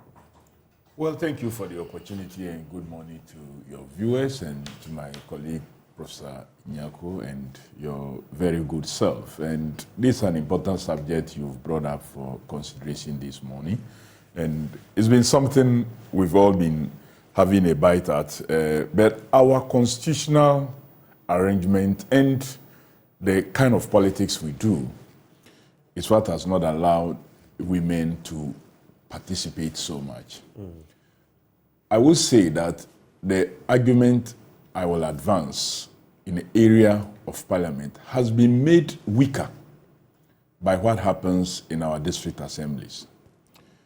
Because in the case of the district assemblies, we do have a reserved 30% government appointment, which we could have used to complement the 70% elections by putting in more women at that level. But if you check what we consider in putting government appointees, the 30% government appointees in our district assemblies, we end up adding more men than we do for women when already more men are elected in the 70%. So I want to say that I am aware of this situation at the district assembly level. But why am I saying this? I'm saying this also because we do direct elections, competitive direct elections. A candidate is elected directly. So which constituency are you going to mark out that for this constituency only women should contest? Is it Kwadaso? Right. Or is it Buim? How are you going to select? Whose stronghold are you going to say that, okay, for this particular constituency, only women should contest? How are you going to legislate? But you do know that at some point we must do something about the situation. Well, and that if we were committed, we'd be able to do it. I'm coming to what we must do. What we must do is possibly now to change our system instead of a direct elections, where Professor Nyako, Kofi Adams will have to be a candidate directly to be voted for. Now we vote political parties like they do in, say, South Africa. Parties who arrange their candidates. You vote the parties, the percentage you get, that is what you will bring to Parliament. So some sort of proportional representation. In that case, they will tell you that out of the percentage that you get, maybe 30% of what you get must be women. So your hands are then tied. But where you have to present a candidate A, on a poster to be voted, on the ballot to be voted, then it becomes very challenging. That's an interesting proposition. Even in a situation where a candidate has been elected on a party's ticket and something happens, you don't even say that if there's a by-election, only the party that won that seat should bring a replacement. Right. In those democracies you are referring to, if an MP should pass on or should resign, the party that he is coming from is given the opportunity to elect another person to just continue. We don't have that. And that is where the challenge is. So we should also begin to look at our constitution and see whether we've not tried these direct elections up to a point to see if we shouldn't be trying systems that have worked in places where some parity have been introduced. But ours has its advantages also, though. It has its advantages and it has its challenges. But like he said, they've copied something good from us in terms of giving women 50% and other vulnerable persons. They used not to do it. They actually didn't even have a women's wing but they've copied a number of things from us, and it's good. There are best practices you have learned from them. There are best practices they have learned from you. In fact, that aids in the political dynamism. But I'd like to find out if push came to shove in Parliament, and interestingly, both of you sit on different sides of Parliament. If push came to shove and you had to vote to make proposals to, empower women more in the August House of Parliament, would you be for it? I mean, it may not necessarily be what you propose or necessarily what you propose. Sure, but would the two of you be for it? I've always done it. As a party officer, there are a number of women we have in Parliament today. I have encouraged them, supported them. So I am always for it. All right, you? Same here. But I also think that political parties, it's not always about elections. Democracy is not always about elections. There could be nominations. So if you find out that a particular lady within a particular constituency is very good, the people like the person, and the person can help the constituents, you can nominate the person without going to competitive election. I've checked and I've realized that there's an improvement of women representation in Parliament over the 7th Parliament. So in the 7th Parliament, there were 35 females. That represented about 12.75%. As we speak, there are 40. That is 15.5%, almost 14.5%, almost 15%. So there's an improvement, okay, of 5 addition. So if we keep on encouraging them, prodding them to take up active roles, I think that, for the 9th Parliament, the number might even go beyond the 40 or the 14.5% that we have right now. So let us open up the space. Let us do decent politics. Let us do politics devoid of insults, okay, where people will freely, especially the women, come out and aspire to be there to help their constituents. All right. So let's quickly get into other matters. We'll stay in Parliament. So there's the anti-LGBTQ bill. And yesterday there was some deliberation on it. Finally, it has come to the House of Parliament after all the amendments, which we've not seen yet, but which supposedly have been made. What do you make of the entire happenings in Parliament yesterday? We'll pick them apart, but generally, in just about a minute each, before we get into the details. I'll start with you, Kofi Adams. Well, it's difficult to do that in a minute, but I should say that what happened yesterday is what any bill goes through, whether it is a bill that is being sponsored by government or now what has become part and parcel of our parliamentary process, the private members' bill, which started from the 7th Parliament and is being utilized strongly now. It's become a tool that MPs are now using to push through a number of things. What happened is what usually happens to a bill. When a bill is first read, it's referred to the committee will deliberate on it and will have to submit a report. And at the plenary, this is debated, which is considered as a second reading before it goes through consideration.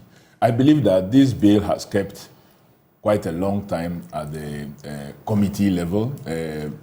People even thought that it was something that will see will go through a very fast process, considering that many persons, the religious, the faithful, Christians, Muslim, and traditional practitioners of this country have all backed it in one way or the other.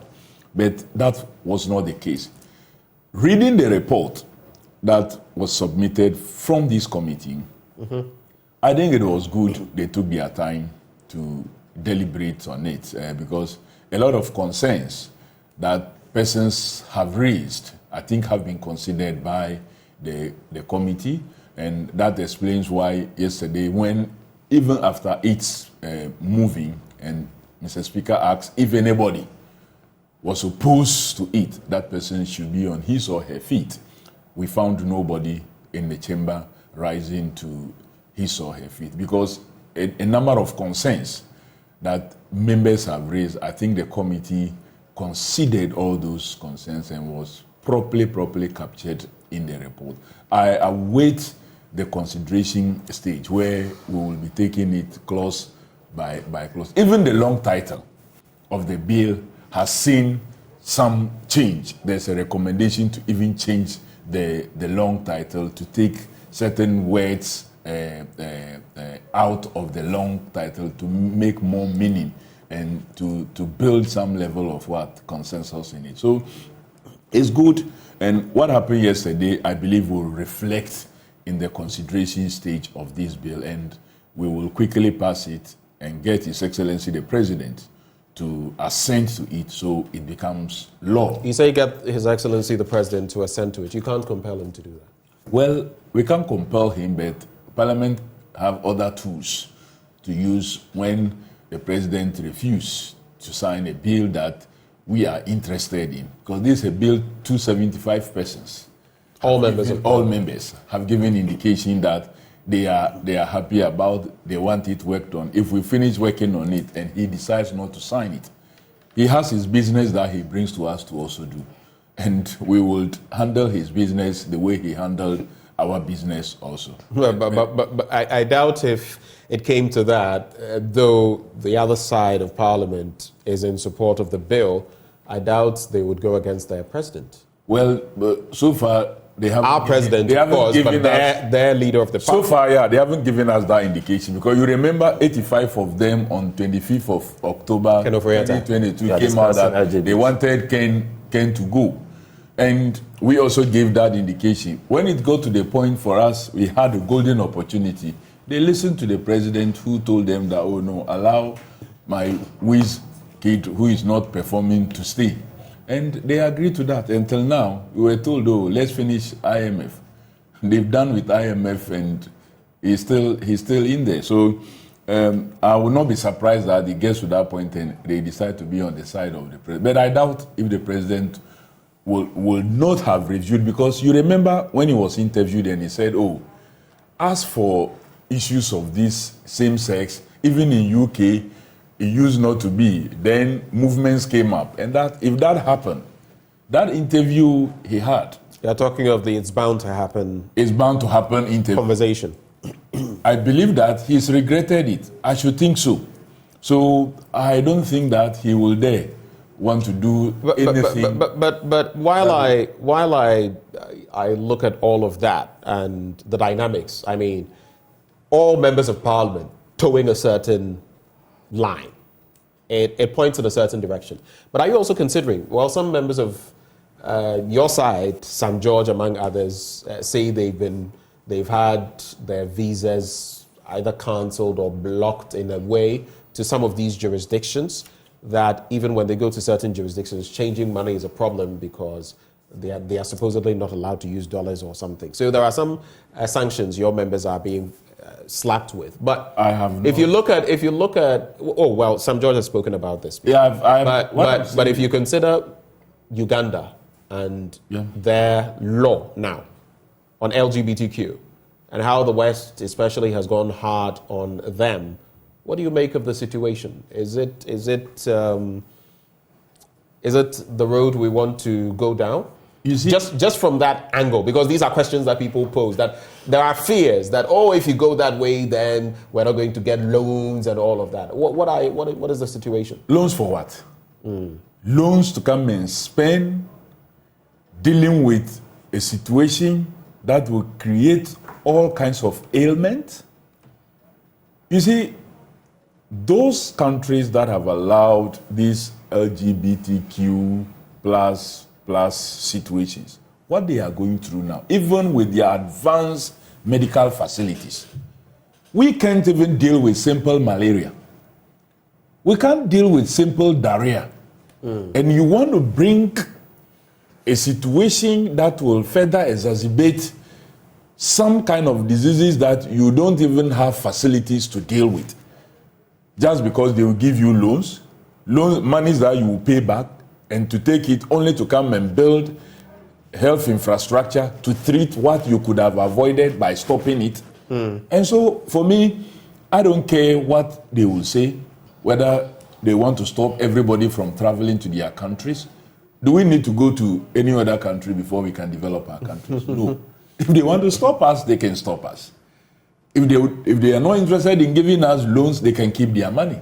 If they think they alone can sit there and develop, they can sit there and see whether they will develop without integrating with others or having some relationship with others. I don't think that somebody should dictate to us how we should run our countries. No, I don't believe in that. All right, thank you for those initial points. Prof.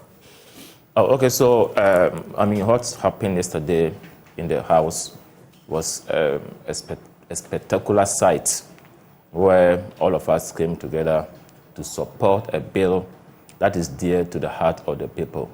Right. And for me, it was refreshing that 275 members in the House, including the Speaker, came together to align with the wishes and aspirations of the people regarding the preservation of our values. And also for me, that is something good. And I want to put on record that the New Patriotic Party wouldn't do anything that would be an affront to our cherished values and all that. So we support it. The party supports it. The government supports it. So I don't see how the president will go against what the representative of the people in the House stand for. And this kills the propaganda that the New Patriotic Party was against the bill before the House. Okay, we are all for it. And I'm happy that now we are going to the, what we did yesterday was to look at the principles behind the bill. We are done with that. Going to the consideration stage where we are going to look at all the clauses provided in the bill, where we feel that something must be done to make it better. I think that we'll bring our respective views to bear on that. Right. We shouldn't forget that the initial bill has gone through so many changes because of the input. I'm told that we had about 200 memoranda from society, and that has transformed, okay, the bill as we see now. There were lacunas in the initial one, but now it's better, because you see, Ben, in as much as we desire to do something that benefits the people, we must also be very careful that we don't do anything that will compromise or undermine or impinge on the Constitution, because if you pass a law and it's against the Constitution, it will be shut down. Right. So we have to be very careful. Of course, in passing law, parliaments cannot enact laws that contravene the Constitution already. That is why it is clear. That's why we have to be very careful that we don't have to come up with a law that somebody will go to court.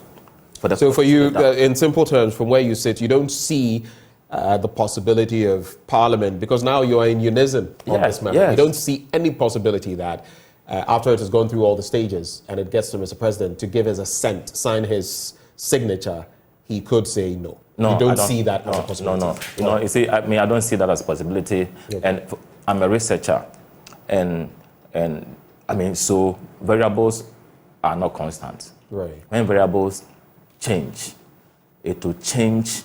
An intervention you put in place. For now, you don't see that happening. No. All right. Let's make tracks on that. But that specific. Some things happened yesterday. We're going to get into those. Sure. That's quick reaction. Is there something you want to say? Well, I was just going to say that, you see, the worry people express is that very senior persons, for example, when the bill was first read and referred to the committee, the Attorney General expressed his views, and some of his views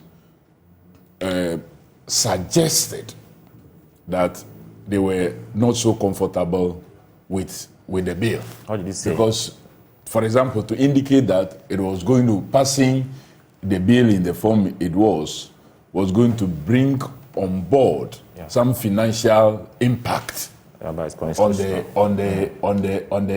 economy, which was completely shut down. So you realize that the position of such a senior member of government on the bill gave room for people to say government and members of the party were using all means possible not to get this bill from going through the processes and being passed into law. But clearly, the report as submitted yesterday gave indication that the Attorney General's fears that it will have some financial impact is neither here nor. I found it curious when I also saw that. But let's quickly move on. Let's quickly move on. I don't want us to dwell too much on. I just want to put some. No, the point I want to, you see, the bill as it stands now, my brother will attest to it. It has gone through several amendments. So when people give opinions on an issue, it doesn't mean that they are against the spirit and letter of that particular issue. There are specifics they are against. It means that some things must be done to make it better. What he said, in the Constitution, and even in our standard orders, it is clear that whatever will bring imposition of tax on an issue, on a bill, for example, must be looked into it unless it is coming from the president or the minister. You know what I mean? But yesterday on the floor it even came up. It came up because we've gone beyond that. So. We've gone beyond that. The NPP was not against the. Okay, so that point is clear. That point is clear. Well, let's get into, gentlemen, let's get into what transpired yesterday. There was the good side of what transpired where all of you were in unison. I found it interesting when Mr. Speaker said anyone against the bill stand, and Parliament was as quiet as cemetery, and no one rose. But that question, though, some have said it was a bit too dramatic what the Speaker did. How did you feel in your seats when he said anyone against? Did you feel he was putting you to the sword, sort of? But you see, I was happy that for once, the media, though, saw some empty chairs, considered yesterday as a 275 speaker. I'm happy that for the first time they did so. But it is true that the 275 were speaking because many were at committee levels, doing committee work, doing parliamentary work, and they have already expressed their positions on. So sometimes also when the media come to the house there and you find some empty spaces, just as you reported yesterday, that 275 were for it and nobody stood, even though you saw empty chairs. Next time, try as much as possible to be fair in your haven't dealt with that. Yes, of course, the Speaker is also a very smart person. He's been a member of Parliament for, it was a 7... Some say that was uncalled for because, I mean, can you remember, can you imagine maybe for some members of Parliament, the backlash if they had stood? Don't forget that till now, he's the most experienced person in our midst from 1993. Okay. He's been in Parliament from 1993 till now, except that now he's the Speaker. But he's been in there from the commencement of the 4th Republican Parliament, 1993, 7th January. He's been there till now. He was packing out and he was brought back to now head Parliament. So he's very experienced. He knows how to create an environment and to direct a debate in a way that will suit the values of the state. So that question, yes, was putting people on the spot, but it was a good one, and it was a smart one. Right, Prof. I think. How did it make you feel when he said that? Oh, I mean, it was okay because you see, Bernard Ahiafo spoke first. Bernard, then this man, I just forgot his name. You know what I mean? And the Apia. When he spoke, he made it clear that all of us are in support of that. Based on that, that was why the Speaker said that from the submission of Andy Apia Kubi, it is clear that we are all in support of that. That's why, as I said, the Speaker is a very smart person, and he knew the mood of the people. He knew that we were all in support of that. Right. That was why, so this was not to put anyone on the spot? No, it was not to intimidate anybody in my respective view. Just to confirm what Andy Apia Kubi. I was going to say that in Parliament, they are people of conviction, people who stand with their principles, okay? So nobody was cowed, into that. We all believe that the intention of the bill is something that will inure to the benefit of the people in terms of our values. So, for me, it was cool. Now, I'm looking at a photo of this lovely woman with cropped hair here with pretty large glasses. They are her trademark, Ursula Owusu-Ekufo. And I'm looking at this lovely gentleman with his batakari, which you would usually find him in, Ibrahim Murtala Muhammad. These two people, I would say, tend to be controversial as well. I've interviewed them a number of times. Ursula, not so many times, but Murtala, most definitely. And sometimes I disagree to agree with them. In fact, sometimes I don't agree with them at all. But yesterday, they went at each other in the august House of Parliament. Ibrahim Murtala Muhammad, the Tamale Central MP, supposedly, purportedly, said certain things suggesting that Ursula Owusu-Ekufo might be standing saying what she had because she was maybe involved in LGBTQ activities. And her response, which Joy News captured in one of our quote cards, "Did you catch me having intercourse with your wife?" She actually posed that question to him. I just want to find out, from where you sit, did you hear Murtala Muhammad utter those comments? Because later the rhetoric was that no, he hadn't said anything of the sort. And in any case, if something is to be captured by Parliament, it must be spoken in the microphone with the express permission of the Speaker of Parliament. Just walk me through that process. Did you hear, first of all, Murtala Muhammad utter any such things? And if you did, what did you hear? Yes, I did. You did? Yeah, I heard him say... Where were you seated? Oh, on the right of the Speaker, the last but one row. That's where I normally sit. So, for me, we have been discussing how to encourage women to take interest in becoming members of Parliament. So you don't denigrate your colleague in that manner. Murtala is a very good friend, full of energy and all that. But I think that he has to tone down a bit. What he did to Ursula yesterday was needless, was uncalled for. And it was an attempt to denigrate or demean the person of Ursula. That was not right. And honorable members must be very careful about our utterances, especially when it comes to women and our colleagues. Because you see, you don't have evidence to support that. Why do you say that she's a practitioner of LGBT or a promoter of LGBT? You don't do that. You don't have the evidence. So why do you even go there?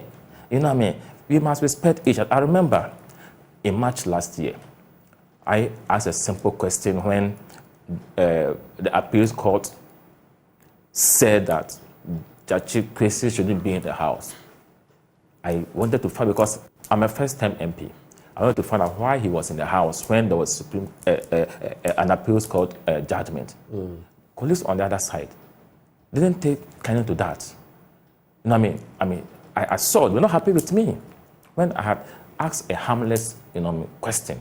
Okay, then we are discussing a sensitive topic like this, and you had a go at your colleague, member of Parliament, when the second deputy speaker, was trying to plead with you to withdraw those words.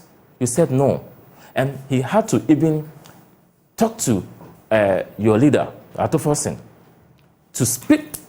All these Murtala didn't even yield, undermining the authority of the speaker. That is not fair. At least give him that honor, that dignity as the Speaker of Parliament. So you feel Murtala Muhammad disrespected the Speaker of Parliament? In my humble view, and not only the Speaker of Parliament. Just let me know. Did he disrespect the Speaker by those actions? Because he didn't retract those words.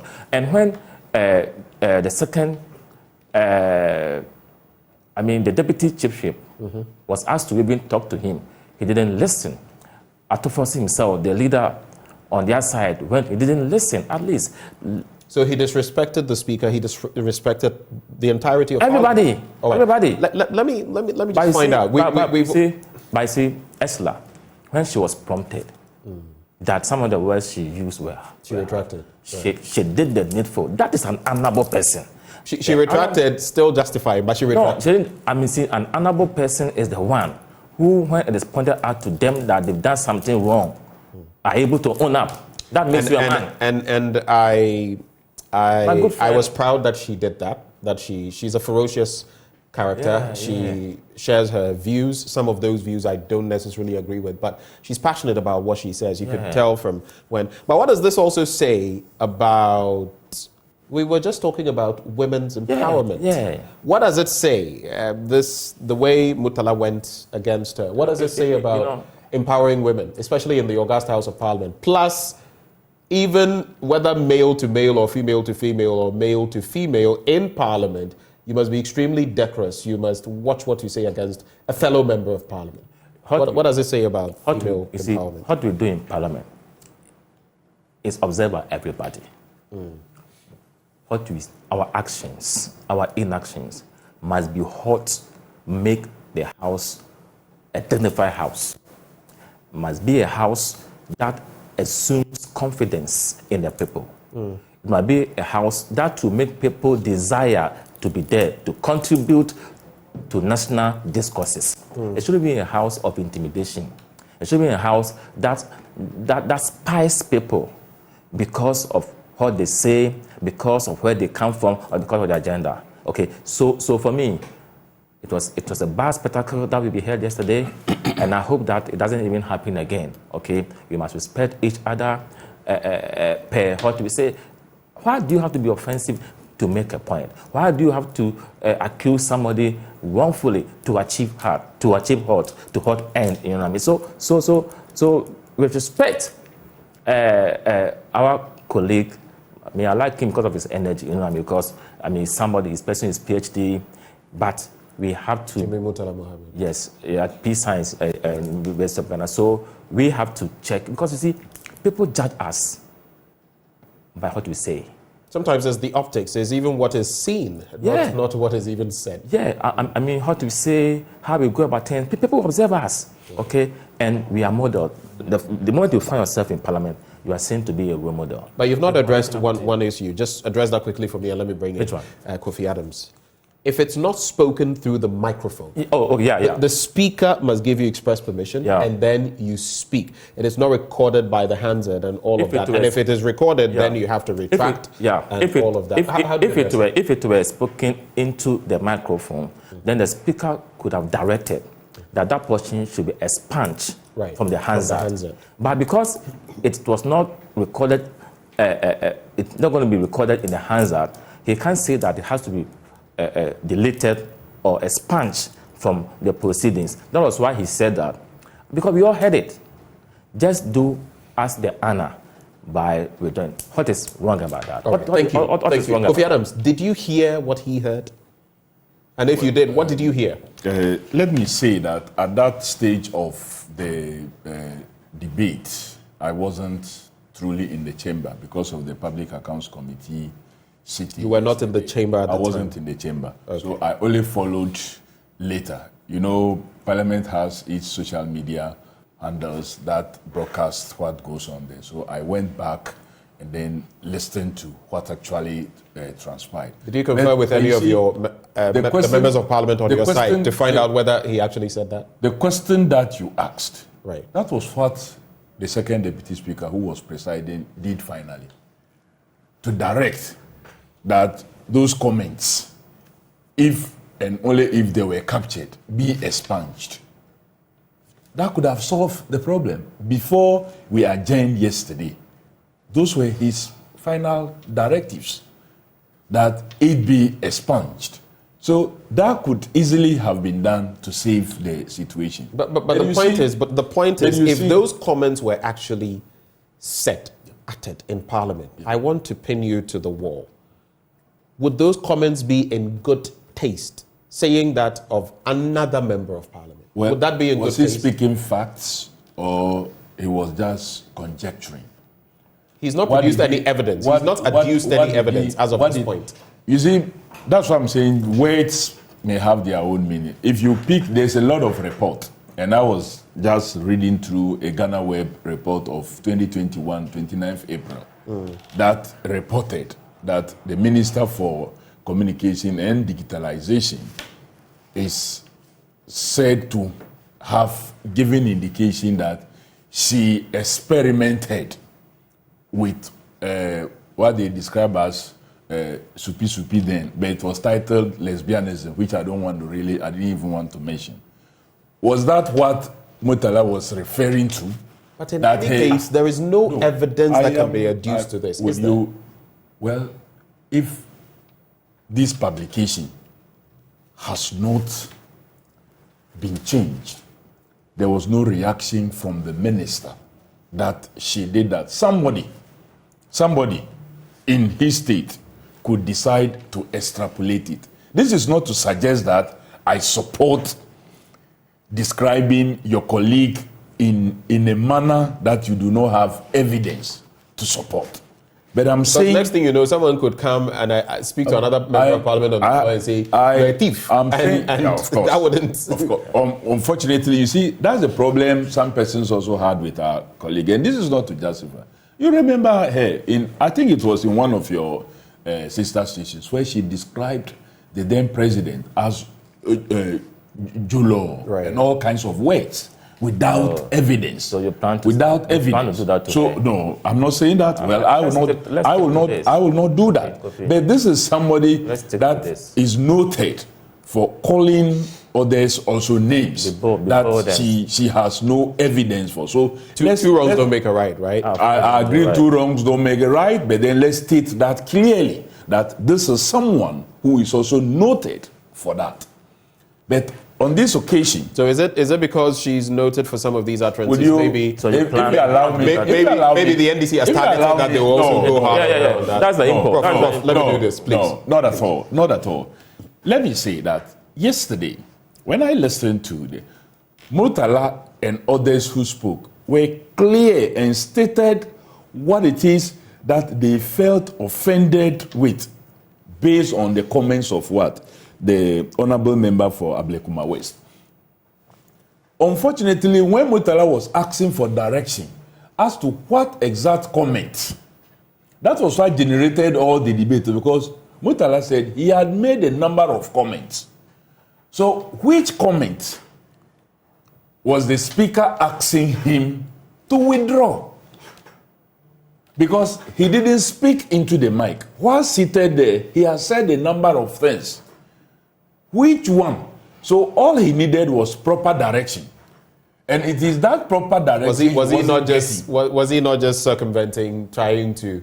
Well, you see, how much had he said in Parliament? We'll have to sift through to find out what specifically. In Parliament, people use all kinds of tools to go around what it is that is alleged that they have said, that they want to still move round, and finally before landing. So we could have given the gentleman a soft landing, a way and manner to enable him do what we wanted him to do. But he wasn't given that opportunity. He was never really given that opportunity. He was not told exactly which was until the report started coming out, before he realized that, oh, is this what they were referring to? Is that what they were referring to? But I think Mr. Speaker, or the second deputy speaker who was presiding, cured the mischief by directing that if those comments were captured, they should be expunged from the records of the House.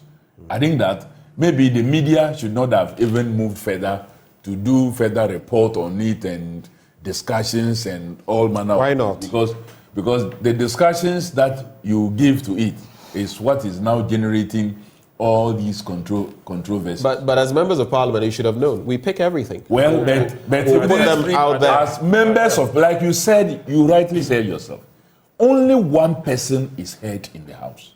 That's why when Mr. Speaker is speaking, everybody who wants to contribute, you have to resume your seat. When the Speaker is speaking, nobody stands.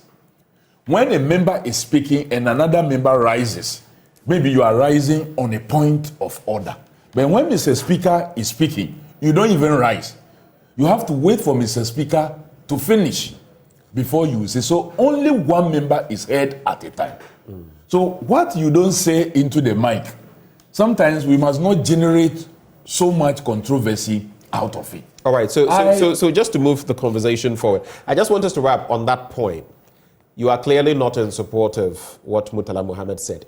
I'm not in support of both. If he said what Ursula and then Murtala moving forward said. Moving forward, not just Murtala. There have been so many negatives that have been. In fact, earlier today, I saw. I think the very first comments that came in from Andrew Asari said, childish and disgraceful MPs in Parliament. Some people will adopt a stance like this, though it is not fair to put all of you in that bracket. But some people will think things like this because they feel constantly. There's a saying that. I mean, remember the tussle over the vote and all of that, people running, some people getting slapped, people supposedly carrying razor blades. This 8th Parliament has been the 7th Parliament into the 8th Parliament. I'm not aware of razor blade though, but then there's a saying that one bad nut spoils the soup. Yeah. So sometimes the action of one person's get discussed and then we are all. I just want to find out, moving forward, very briefly, what do you think can be done? Because Parliament has, in your standing orders, you have rules clearly how parliamentarians should engage other parliamentarians. But time and again, we see things happen that are not exactly supposed to happen. What can we do? Our Parliament has not been as hot as some other parliaments that we have followed. In some parliaments, serious blows are exchanged even out of debates. Not mere.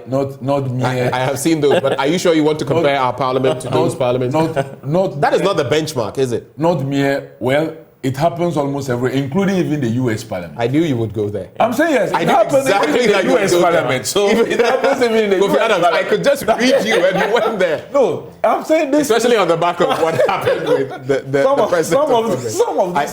Some of these you were so predictable there. But it is not an excuse that we should continue to allow. We can debate and still present your position without using words. Prof, how do we season debates in Parliament? Heckling is allowed even during debates, but to a certain extent. There's heckling and there's bullying. To a certain extent, the speaker can allow that. But you see, we don't have to allow misbehavior to fester in the House. We need to dignify the House. It must be a house of discipline. And per rules, the Speaker has the right to walk out anybody who misbehaves in the House by using the marshals. They need to stamp the authority in the House and ensure that those who the Speaker didn't think it got to that stage. But what I'm saying is that our speakers must begin to crack the whip to enforce discipline in the House. All right, point made. So you see it from the Speaker's point of view. But let's not make it like it was. So no, I don't think he's making it that it is about general terms. There was a brawl. Remember in 2021, there was a brawl. Fisticuffs there. Okay. Well, at that time there was no voting. That time there was no speaker. Oh, somebody was in the chair. At that time there was somebody was in the chair. No, I said that time there was no. I get the point, but let him land. I'm sure you understand. The wise was in the chair. The fisticuff that happened, that embarrassed the House for the first time. Okay. Before the speaker was elected, look at what happened. Okay, so we have been seeing some of these nasty scenes in the House. They must not be allowed to continue. All right, this soul mustn't fester. Just a quick point, though, as we make tracks, please don't dwell too much on this. I want us to talk about Jachikwesin, among other things.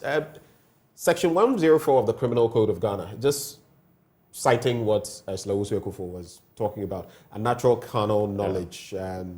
If you are found culpable, you're guilty of a misdemeanor. It also talks about bestiality. But she made specific reference to oral sex, anal sex, among others, and what some people may not know about the bill. How do you feel about that? I feel it was almost a challenge being thrown to other members of Parliament on some of these. There's a definition of the unnatural carnal knowledge to mean a penetration. So that was what even this bill seeks to cure. That in the case of woman to woman kind of relationship, you may not, by the nature of the organs involved, you may not find a penetration. So this bill seeks to cure, to bring all kinds of situations under control. So it's a challenge to all of us. It's a challenge that we must open our eyes and ears more. I think that this bill is good. I think that we must push it. I think that we must not create any room for anybody whatsoever who thinks that, oh, this is a right. And therefore, once there is space, I can push it. It is earlier stopped. The earlier we do it, the better. So I think the bill has come at the right time. So we can stop this madness from being promoted in our country. You know that if you do that, it is illegal. So I think it's good. It's come at the right time. You said something on Jachi Kwesen. I am now about to get there. So there has been a lot of talk. The by-election is over. He's been sworn in. He was sworn in yesterday. My bite on how he said. I'm not speaking about the unnatural carnal knowledge. He has spoken about it, so permit. Okay, just so on that. Unnatural carnal knowledge is unnatural carnal knowledge. Having sexual intercourse with somebody in an unnatural manner. Okay, so that is simple. So I agree with Ursula that those things, that we do that are unnatural are also illegal. Okay, the kind of things people do that defy the natural way of having intimacy are illegal. All right. We must also look into it. Unless we define unnatural carnal knowledge to suit what we want. And that is what the bill is going to... Otherwise, all those activities are illegal. Right. Jachi Kwesen, the by-election has been held. He's been... This is an interesting bit because for the first time in the Fourth Republic and in any other republic, I don't know whether this has ever happened, at least historically. You never know what the antecedents could be.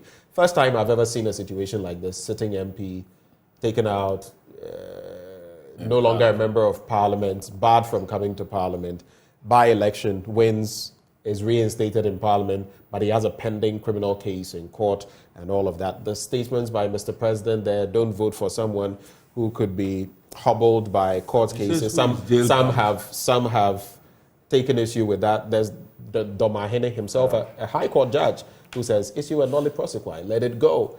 Aikwe Otu, former Attorney General, Minister of Justice, he says, let it go. But there are others. There's been backlash from Sambo Kujato, who says no, former president of the Ghana Bar Association in Accra, I think. Then there's the AG himself, who says, stop talking about this thing in this or that manner. What's your take? I'll start with you, Kofi Adams. Please, let's make our takes incisive on this. I want us to make tracks. There are other issues to look at. Well, it's quite clear that the issue of James Kwesen should not have continued in the court. Why do I say this? In all meaningful democracies, you don't subject a person to what we are subjecting this man to. You remember our founding president, Dr. Kwame Nkrumah, was in prison when he was elected. The people who put him in prison had reasons, justifiable reasons. They had legal base to put him in there. But when the people decided that he was the one they wanted to lead them, he was immediate. They released him. They discontinued all those situations and released him, and he was sworn in to assume his seat. James Kwesen was accused of things that were not true. They subjected those things to test, assuming without admitting that the people of Asenov didn't know when they were voting on the 7th of December 2020. They now knew about all those things when they were voting on the 27th of June 2023. they still voted for him and he won by even a higher percentage. That should indicate to you clearly that the issues you are referring to are not issues that are of worry to the persons. Clearly, how would you subject somebody to criminal trial when the person in 2019 submitted his passport, gave indication that I no longer hold any allegiance to you, and waited patiently for the certification which came late? The Electoral Commission that conduct the elections were much aware of the status of James Jechikwesen at the time they conducted the elections, because they received the renunciation certificate, saw the date of issuance, and were satisfied that he still qualified to participate in the elections they were conducting. An election they conducted, but they are not privy to all the information. They were privy to every single information. No, I'm saying that there are some portions of information. They will take you on your word. I'm saying that no. Because of the report that was raised from Asen North, the district electoral officer said the issues were above him. So he referred to the regional in Cape Coast, that's central region. The central region said, no, these issues are above me. Let me bring it to the chair herself. So it was brought before J. Mensah, who constituted a committee with the legal department representation, who received all the necessary documentation, including the renunciation certificate. They saw everything about it and still thought that he was qualified to contest that election. That is why the Electoral Commission is not a complainant. That is why the Electoral Commission is not saying that they have been deceived by anybody, because they were never deceived. When he swore the oath on the dawn of 7th January 2021, he swore the oath as a Ghanaian. All right. He swore the oath as a Ghanaian and to hold allegiance to Ghana the and comments Ghana only. that have come through clearly, from different circles. Comments that have come the AG, Samukujeto, and one is surprised that people are picking and choosing. They are not worried about His Excellency the President, who used the criminal process as a campaign message to get votes for his candidate. They are not worried about that. But they are worried about persons who waited for the people to decide and are saying that, look, what are the issues? It's not like the person right from the word go didn't give that indication. So to continue to push a matter that you are not 50% sure, you don't continue wasting everybody's time, because every day that question has to leave Parliament to go to court, we are wasting our resources, because that time he would have used it doing something for the good of the people of Asen North and Ghana. Thank you. So from what he has said, it means that Jechikwesen, our colleague in the House, has done nothing wrong. He's innocent. But the courts will determine that. For me, it went to the High Court. So you are not in favor of a nolle prosequi being issued on this case? I don't determine it. You see, for me... The AG has had cause to issue it on other cases, prominent among them. You remember when Osafo Marfo, the senior minister, said, please let me do this. We wouldn't benefit as a nation in any way from the Aisha Huang situation. Someone who had come to destroy our country, so to speak. The courts will determine... They issued a nolle prosequi. The courts and the prosecution will determine that based on evidence. I don't stand to benefit if the Jechikwesen is put in prison. I don't have anything to gain. But your party stands to gain. I said, but the point on the back of the numbers in Parliament. There's a legal process. If the government decides to quit now, how to be the implication? Will people be saying? When the government quit in the Aisha Huang situation, what was the implication? So if the time comes and that has to be done, it might be done. But I'm saying that this is done if the legal process is followed. But if you come and suggest that it has to be curtailed, because from what the Domain said, he said that we should have mercy upon him, isn't it? We should have mercy upon Jechikwesen.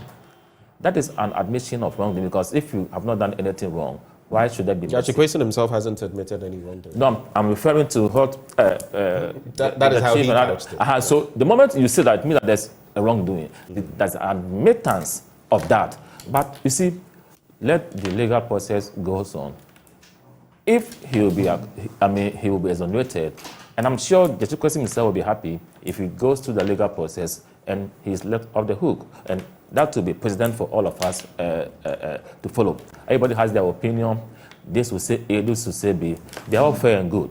But we don't have to suggest that what he is going to is an orchestration by the government, which hunting him. That is not what I want the debate to center on. Okay. Let us let fairness. We have about 5 minutes to go. I want us to focus on just 30 seconds. Just 30 seconds. You're taking 30 seconds out of 30 seconds. I'm saying that the lawyers of James Achikwesen have not given indication that they are not even prepared to. Their worry is that to ask him to appear in court on daily basis. The day-to-day. The day-to-day. That is what they are even challenging. They are prepared to defend him, and they will defend. I heard they will defend him. Ameliba saying that many of us support the nolli prosequi. I heard them. And I'm saying, of course, they call for nolli prosequi. We all support it. That has been my position. Gentlemen, two quick points. As my colleague Ohiming Teria reports from the Ashanti region, there's quite a situation. I'm sure you've been following it. I believe it was it last year or last 2 years? In the first quarter or so, about 3,000 of our nurses left. It's become a situation we've heard from the Ghana Health Service. Now, the Ghana Health Service is also now complaining because it's frustrated with the growing number of health professionals, especially nurses, leaving the country to seek greener pastures. In the Ashanti region alone, over 300 nurses, 300 vacated their posts in the first quarter of 2023. I want you to quickly address that issue and then also look at the issue of David Ajay, Sir David Ajay. I'm sure you followed his issue, the sexual abuse allegations leveled against him, professionally and otherwise. Some have said, and just to look at the story in the Daily Guide newspaper, it talks about, some entities are dropping, so he stepped back from a number of roles after the Financial Times report. He's resigned as an architectural advisor to the Mayor of London, and his work on a British Holocaust memorial has been suspended after that report. And it goes on and on. Not to step there. Not to step there at all. He's still innocent until the court processes prove otherwise. But the point I'm trying to make, I've had people ask me, what does this say? Some entities are dropping him even before, if you follow basketball, Zion Williams and others, even before anything, they've been dropped. What does this say about his work with the National Cathedral? Some say, look, ties ought to be broken. Is that fair? Is that right? Well, two issues. The nurses and this one. When you address, I'm not surprised on the issue of the government and then the cathedral silence on these very serious matters that have come up, because they've proven that a structure they claim they are building to honor God is bedeviled with all kinds of controversies, and they will not act. This is not the first time. Is it the executive secretary of the foundation or whatever it is? I think I know whom you mean. They have not dealt with it. They have not gotten him out. He's still there. So are you surprised that you are not hearing anything about? But Shraj, I think, and others followed on that issue. The architect, are you surprised that they haven't acted? Even those who are building something related to the Holocaust have acted. You are building something claiming to honor God, and you are not acting. So it should tell you So clearly, what should they do? He's done with his work. Is he done with his work? Have they finished the structure? It's a hole that we have there, the most expensive hole in Ghana, a Galamsey site in Accra, in the middle of Accra, so close to Parliament. Parliament, we have. So what do you think should be done? Immediately, they should get him off that project. They should get him off that project. All right. He should still not be kept in there at all. They should get him off that. On the issue of the nurses. Well, the issue of the nurses, I'm equally not surprised, because if those who are even finishing are not being employed, they are not paid well. It is not just nurses. Look, individual bondholders are going to pick it from 11th. They're also traveling. The pensioner bondholders have been picketing. food suppliers have been sleeping at buffer stock, their food buffer stock for two nights now. They are owed 270 million Ghana cedi. And government has found a way to get money to go and get new suppliers to give them cash for them to supply whilst these persons are owed. This country is just in a mess. All right, and so I'm not surprised that we are still, but let's appeal to them for the sake of our brothers and sisters, for the sake of all of us who need. But the reality, a lot of these nurses are friends. I always say that's true. The reality, doctors and others, they'll tell you that look, this is the economic situation, and I'm going to earn 7 times, 8 times, 10 times. I sympathize with them, but then we are still pleading with them that there is light at the end of the tunnel, and that they should just stay a little bit more. That will happen. All right. That will happen. And thank you. So those are your final words. Professionals have been traveling from this country to seek greener pastures outside our shores. Since time immemorial. That's it. But I'll tell you for a fact that with the nurses now, wait. trust me, it's a very dangerous situation. Wait. It's a very delicate We used to talk about brain drain. Now we are talking about brain gain. During the debates... Yeah, they gain and we drain. Now we're talking about brain gain. So during the 2023 budget debate on the floor, the Minister for Health, during his debate, indicated that they are working on a bilateral agreement with the British government to export nurses to those jurisdictions. He made that on the floor. Is it the bit about a token being given so that for each person they take? You don't have enough to cover your health facilities here already. When I was heading National Accreditation Board, we were giving accreditation to nursing institutions and other tertiary education institutions. The nurse to patient ratio, we were going beyond the UN average. That's it. So we could. Now we are no longer there. Let's face the fact. We are not there now. I'm saying that when I was there, that was the threshold. So we were even thinking of diversifying the nursing program. Let's come to the present. That is no longer relevant. The point I'm saying, the point I'm saying is that there's a policy by government saying that should be the way to go. I remember either in Barbados or Guyana, we were sending nurses there. So they are going. That is fair. For me, I'm looking for a policy that we put in place to realize that where Ghana is going to benefit from David that. Ajayi, I don't know the details about that matter, but as we did say, innocent until proven guilty. Some of these things might be allegations and accusations, but probably when he defends himself, he might come out clean. So I wouldn't be prejudgmental on something that has happened without having further evidence. Gentlemen, I'm very grateful for your time. In fact, Prof. Thank you for coming. Kofi, thank you for coming. Members of Parliament, Kofi Adams, MP Buem on the NDC side, also Member of Parliament Kwada, so Professor Kingsley Nyako on the MPP side. Both of them joined us for a conversation this morning on the AM show. We've been talking about a number of issues. We can't exhaust everything. But there's a crucial issue you want to stay for. Around the Aburi stretch, you would, if you use that stretch, and I do from time to time, you would see the number of buildings dotted across up there. And some pretty prominent people, I'll not mention names, own buildings there. But now, some of the rocks, the sand, tumbling right onto the road.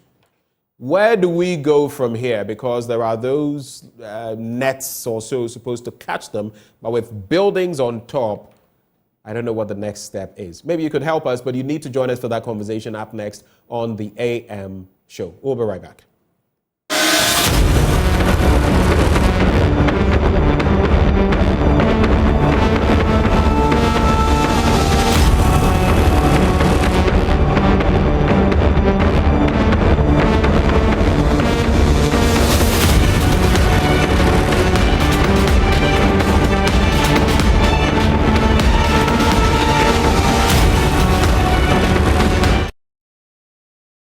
Half of the Pediasi to Eyimensambound stretch of the road was covered in sand and stones, narrowing the 2-lane road into a single lane Wednesday morning.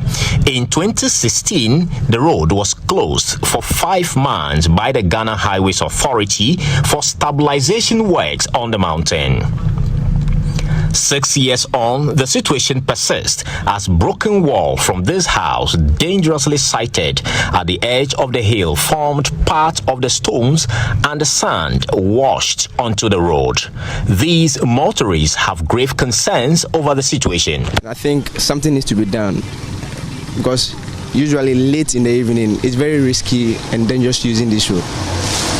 Whenever it rains, it carries a lot of things, debris onto the road, whereby it makes it uncomfortable driving through late in the evening. I think when there's something done, it will help save lives here. About 3 days ago, I encountered an accident here driving home. It's a major problem here.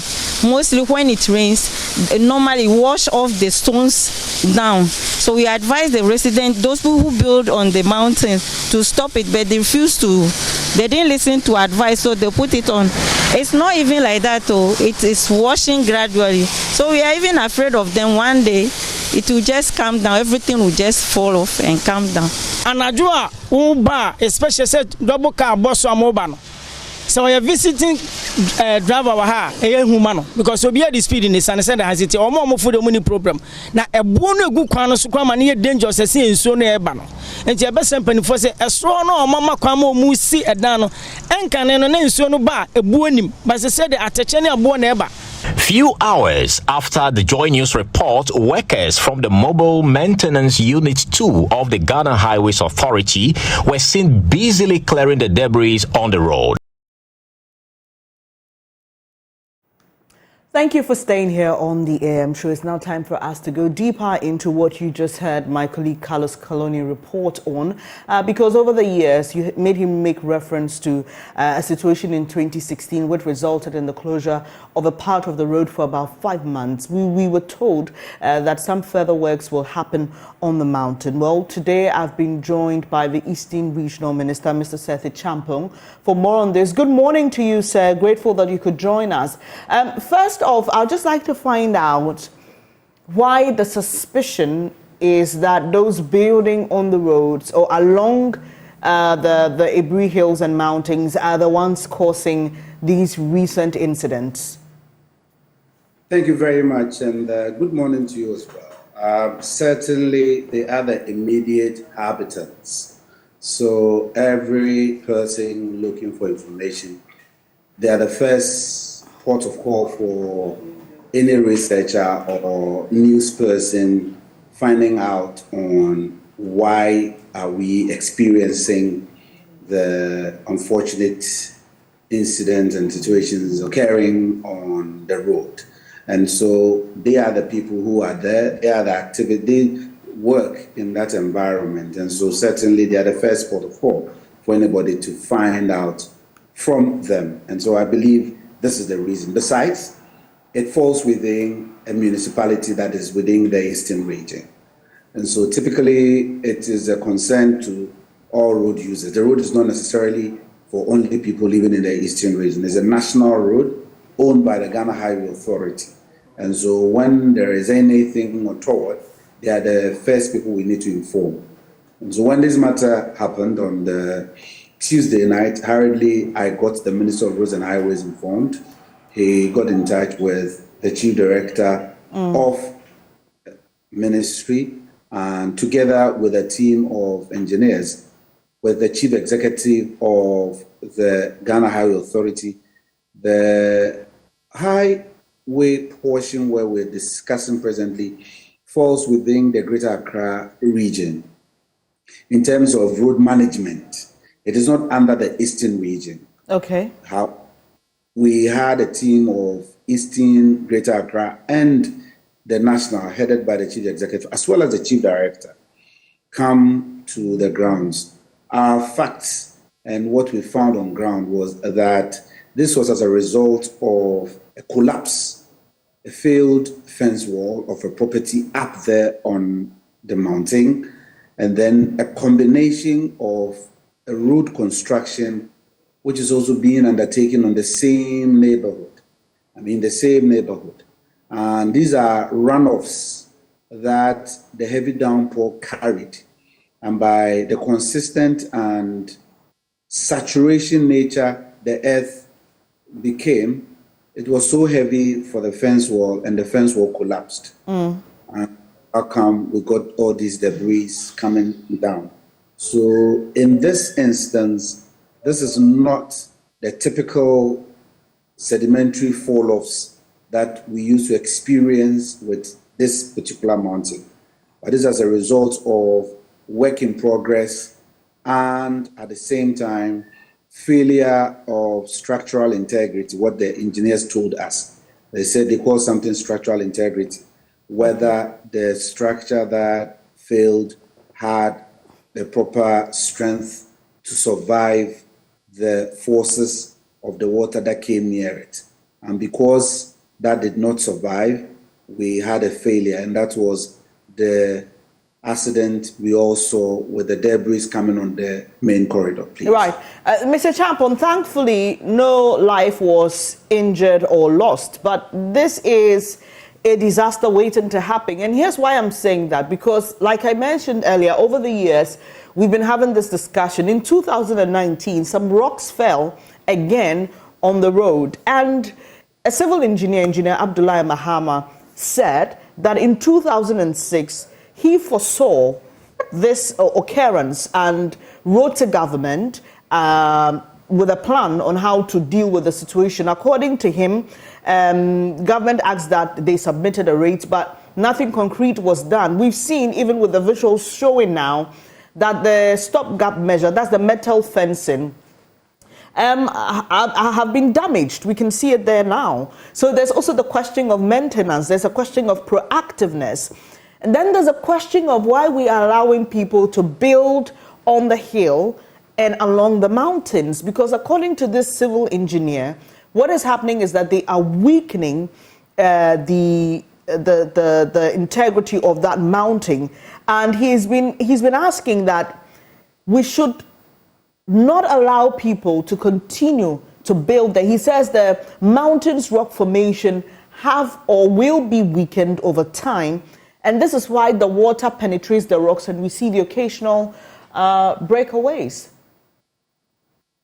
Thank you very much. Indeed, the scientists have taught us something simple, that there is always movement within the earth that we live on. So that is common knowledge to all of us.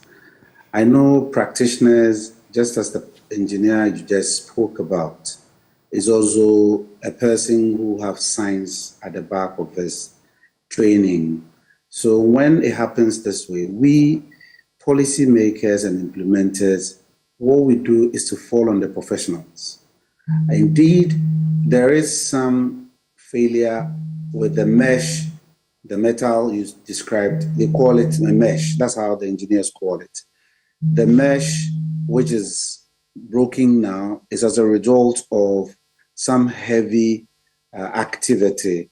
It is being undertaken. And yesterday, when the high authority engineers came over, they have taken notice of all these happenings and have promised to come to remedy them. The reason why we cannot usurp their rights and authority is that by the government arrangement and the governance effect, they are the owners of the corridor. And so everything related to it, you have to refer to them. You and I agree on transparency issues and all other concerns and respect of ownership, who must we hold responsible. So that is the essence why we refer and immediately call on them for remedy. However, you raise a very important point on settlement. Unfortunately, we have been battling this as we speak. The municipality, which is the Ekrapim South municipality, is in court with 3 developers within the. Aside that, the Regional Coordinating Council, with advice from what we have come to inherit and we know as the engineering coordinating team, this is a meeting of all engineers in various sectors of our economy. And they are advisors to the Coordinating Council in respect of land use and spatial planning. And they are the ones that admonish us on how and where policy must be directed to. And so within this year, we held our maiden meeting and we made presentations in this particular enclave. Reasons are that we had already issued concerns to the Aburi Mountain in the Koforidua area, where we realized that settlement was rearing her head in that neighborhood. So we encouraged the New Durban South municipality, who is the owner of that neighborhood, to prevent future approvals, if any, came before the development committee of the assembly, so that we'll be able to control the distractions and at the same time what we call unnecessary disturbance of the vegetation. Reasons are that, like the engineer said, we've been made to appreciate that the formed ground here and then the existing ground they said is what the scientists call a sedimentary formation. So the ground we have is sedimentary. It's not like the granite rock that we see that engineers use to roll our roads. So these, when movement occurs, it is easily loosened. And so not supposed to disturb it. That is how they've made us to understand and appreciate. And so in this instance, this is how we are using, first and foremost, we are governing this administration through the rule of law mechanism. And so if somebody is doing something untoward, you cannot go by your muscles because you have a bigger shoulder to muscle them out. You have to enforce the regulation, the laws. And so we have allowed the client, who is the owner of the neighborhood, the municipality, to take them on, because it is through the municipality they will come and acquire permits for development. And unfortunately, because of the high-handedness that we've been deploying in this area, people are using other methods. People come to work overnight. So we would have to double up and allow patrols by security personnel. And some come when weekends, when they know offices are not operating, because by our tradition and the culture of our work environment, most public offices do not open over the weekends. Mr. Champong, sorry to cut in, but these are buildings and projects we are talking about. They can't be completed overnight. So doesn't that suggest a bit of laxity on the side of the authorities? Because it takes a while. Even if you want to build in record time, it still takes a while, right? So these are not just things we see in the snap of a finger. If someone is building overnight, it will still be progressive. So is it the case that they don't have enough logistics, or these people are using other means to, for lack of a better expression, make these persons in authority helpless? Are they using land guards? Are they using arms? Because I find it quite interesting that this will be done totally on the blind side of the authorities. It is not being done totally on the blind side of the authority. Interestingly is the revelation. Some duly have been offered authorization through the development committee of the assembly, and others where we have realized that those grounds they are developing are formed grounds. That is how the engineers taught us to appreciate it. When they say formed grounds, when the road net corridor was being developed, remember it used to be a single carriageway. We were just two-way, we were just bypassing each other until they dualized it for us. So post the dualization, before the dualization was established, they formed some earth, and that is artificial, and that is not to be disturbed. And so adjoining grounds are not to be developed. And those are the areas we have taken people to court on. And you will agree with me, if you take people to court, the court has its own principles they work and operate within. So we cannot force the court to do the things we want done overnight. And that is how society lives and society is governed. And so we realize that by our narrative, you should have some force on ground, daily brutalizing people and breaking people's properties down. But you understand your guess is as good as mine. If you don't go through the proper procedure, proper operating procedure, your genuine action and intention could go against, and you can be penalized for that on the side of the law. So you will err on the side of the law. So we are a bit cautious in our activity to stamp our authority, not to infringe on people's rights and freedoms. And so this is some of the essence why you find us slowly working. And they are community people. So sometimes you ought to engage people. They do not understand and appreciate why there's arable land and they have resources to invest and you don't want them to invest. So you need to also put a human face and engage people. Mind you, we are all in this crucible as the same family. And so sometimes you have to employ this decency in engaging people and ensuring that the right things are done. However, if people go against the law, we'll crack the whip. We don't let them go. I don't want to divulge information. We've picked up enough intelligence on the latest development, and we're going to take action drastically on people we have seen loitering around.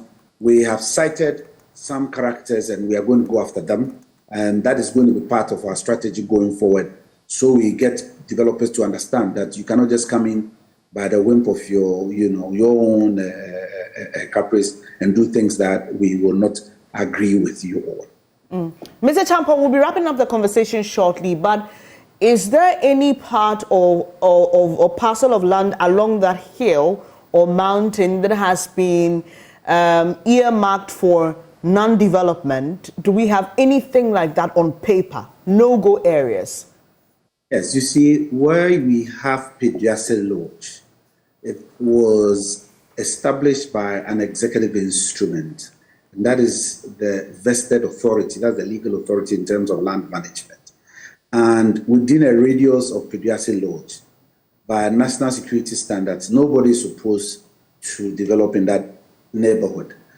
Some infractions have occurred, some encroachment has occurred. We are in discussions with the National Security Ministry as well as authorities to ensure that we sanitize the neighborhood. A major challenge has been traditional leadership, traditional authorities.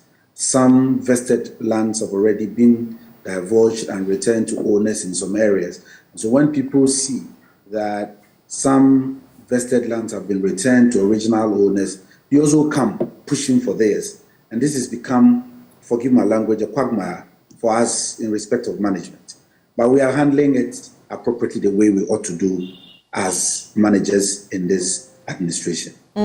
Before we introduce this conversation, my colleague Benjamin Akakpo cited the serious challenge we are encountering here in Accra along the Weija-Kaswa Highway, where similar situations on the Weija stretch where people have built in places they're not supposed to build, and it's causing a lot, especially in terms of silt that is washed down whenever it rains, causing a lot of traffic, and also the huge cracks that we see and the concern by seismologists that, look, we're sitting on a ticking time bomb. If there's an earthquake, there's going to be a disaster on our hands.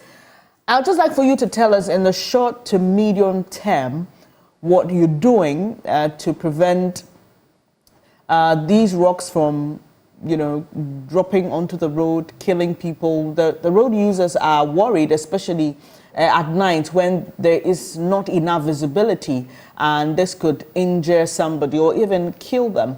What's the plan, short to medium term? Thank you very much. Immediately after the departure of the Highway Authority and the Ministry of Roads and Highways, we in the region put ourselves together with the Disaster Management Organization, the regional leadership, and myself and the municipality. We met and went around the area where these debris were swept off. We are deploying immediate preventive education, and we are strengthening the interface on civic knowledge in respect of the built environment as we've been advised by the professionals. Again, we are also going to strengthen our arms in respect of those we have already authorized to develop, to go through certain specifications as the engineers have advised us on. If they don't meet those standards, your structures will not be approved. And where you've been allowed to stay and you're already occupying, you should also not forget about the regular maintenance of your own property.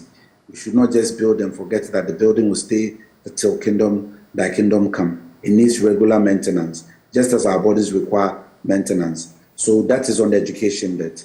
The next bit is a total ban. And in the last 4 years, it may interest you, since I came in, it predates me, 3 decisions have been taken that no development permits are issued at the Ekrapim South Municipality. These are measures we've taken in-house. Has that been enforced? That is why we are in court with people. That is why we keep fighting people.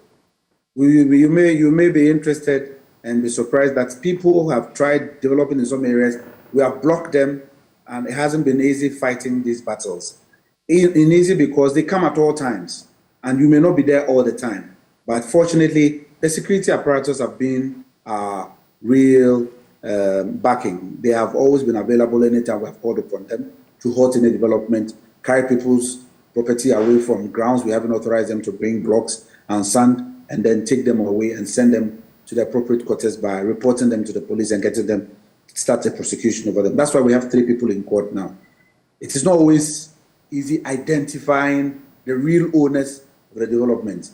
You may go and arrest the workmen, and then it takes a while to identify who the developer is. That's why I keep saying it's work in progress as well in that area. However, these are the things that we're doing. And we're going to strengthen the arm of the engineering coordinating team to also do heavy advocacy. And what they ask us to do as experts is what we are going to enforce. Grateful for your time this morning. Sethi Champong is Eastern Regional Minister, and we had him share some important details on what's happening along that stretch, the highway they're linking Accra to the Eastern region. It's a major route, and unfortunately over the years we've been recording falling rocks, and quite recently it has happened again, and the big question is what we're doing to crack the whip. He offered some solutions there. We'll be keeping our eyes on the situation, then furnish you with details as and when we gather them. When I come back, I will be telling you about the Ghana Garden and Flower Show. You want to stay for this.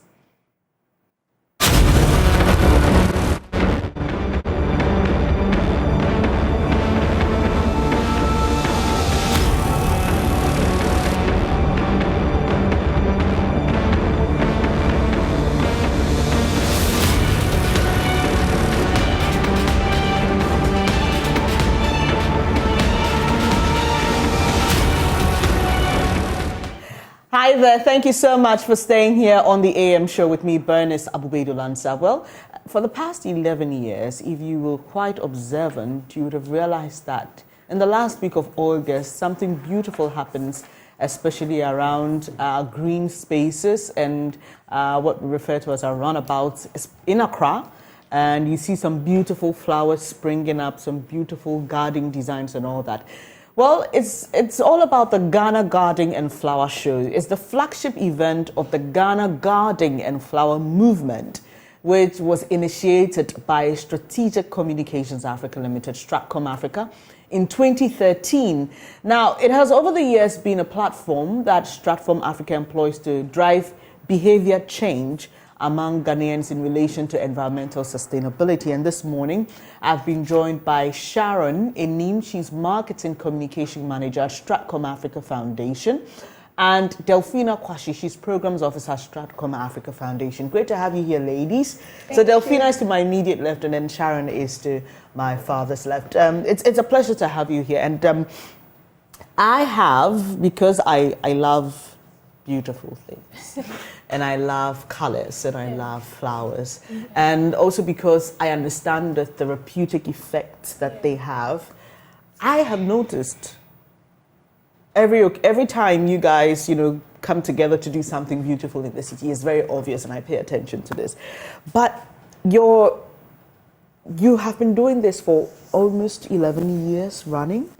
And your main aim, like I just said, is to drive behavioral change. I would just like for you to tell me how it all started. What was the motivation, Sharon? Stratcom Africa is a total communication agency, and we believe in the power of communication to drive behavioral change. and most especially when it comes to Ghana Garden and Flower Show, to promote environmental sustainability as well as climate change. And this is a CSR initiative. We started this 11 years ago. It's a CSR initiative where we look at leveraging our communication expertise to be able to drive the change when it comes to promoting the commercial and environmental benefits of the floriculture, agriculture, and horticulture industries for the purpose of creating job opportunities for the youth, as well as sustaining a very, very precious environment, which helps us to survive and live, and which we depend on in everything that we do. So just yesterday, I received a breaking news notification from the BBC about how we had recorded a lot of heat in just yesterday, one of the hottest days ever recorded, and how over the years we are beginning to realize the impact of our attitude on the environment and climate. And it really worried me because I'm like, okay, for those who think climate change is a hoax, you need to start changing your mind about this. But you recently launched this year's edition. Yes. Just tell us what the focus is and what we should expect. Yes, the 11th edition was launched on Monday, 3rd July. It was a very exciting launch, and it was a confirmation and a reassurance of our commitment to this journey that we've been on for the past 11 years. We were happy to have very, very distinguished personalities and organizations joining us for this year's launch. We were able to have Miss Angela Lusigi, who was the representative of UNDP in Ghana, and the resident representative. And we're able to have the executive director for the Ghana Climate Innovation Center, who is Ruka Sanusi. And also we're able to have Israeli Embassy. They've been our partners for several years for the Israeli Green Innovation Competition, which is the competition we have every year at the show. And it helps us to reward young entrepreneurs who have great green innovation, green innovative ideas. And for the theme, which is Green Fusion, which is collaborating for climate action, it focuses on our call for all stakeholders to come together to collaborate for climate action, because we believe that as individuals, we cannot fight climate change on our own. It is a collaborative effort, and that is why we are having a stakeholder forum on the first week in August to bring together all key stakeholders in the industry so that we can dialogue, share ideas, and find solutions on how we can actually combat climate change. Since we're talking about this year's theme and event, let me just come to you to tell us where it will be held and how people and individuals can be a part of it. Because I have been to places where you understand that the people running those facilities have a fair idea of the importance of climate. They have aesthetic, They have a passion for aesthetics, and so they are all about greening their spaces, making them beautiful with flowers. I recently visited DTI, Constance Swanike's space, and it's an amazing space. Okay, so I'm sure there are people who like the idea, who want to be a part of it. So tell us when it's happening and how people can be part. Yeah, so it's happening on the 30th of August to the 3rd of September 2023. It's a 5-day show.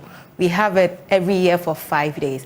And it takes place at the Ifwa Sutherland Children's Park. So 5 days, the park is dedicated to the show. So you can come through for the 5 days and buy and have fun. We have fun and edutainment activities there. And you can stay updated with us by visiting our website. We have a website. It's the Garden and Flower Movement GH. Garden and Flower Movement GH. Yep. Okay. Yes. And then you can follow us on Instagram at Garden and Flower Movement GH. Facebook is Ghana Garden and Flower Movement. And then you can contact us on 020-209-6696 or 020-209-6694. All right. So you just get in touch with Delphina and Sharon, and they would furnish you with the details on how you can be a part of this great initiative, because the concept is to help you and I understand the importance of paying attention to climate change. And because I'm talking about people coming on board, I'd just like for you to tell me how the show is funded. Because you've been running this for a very long time. And trust me, I have tried having some flowers at home. Managing them is cost. even the seedlings and all. So these things are, they don't just come with the snap of a finger. There is a lot of investment. So do you mind telling me how you go about this every year? I mean, I don't know how you do it. Of course, that is a critical question. Funding for the movement and the show has basically been from Stratcom Africa, and then fees paid by exhibitors to come and have have stands at the park for the 5 days. Okay. So we get fees from exhibitors. Then we also have sponsorship and partnership. Yeah, we have that support coming in. And yeah, we being here today on Joy News is also as a support in kind, you know, to come and talk about our launch and our show. And yeah, our launch was also at the beautiful R28 Garden in Asylum Down. Yeah, they hosted our launch. Beautiful. So we are inviting everyone. This year we are calling for collaborative action.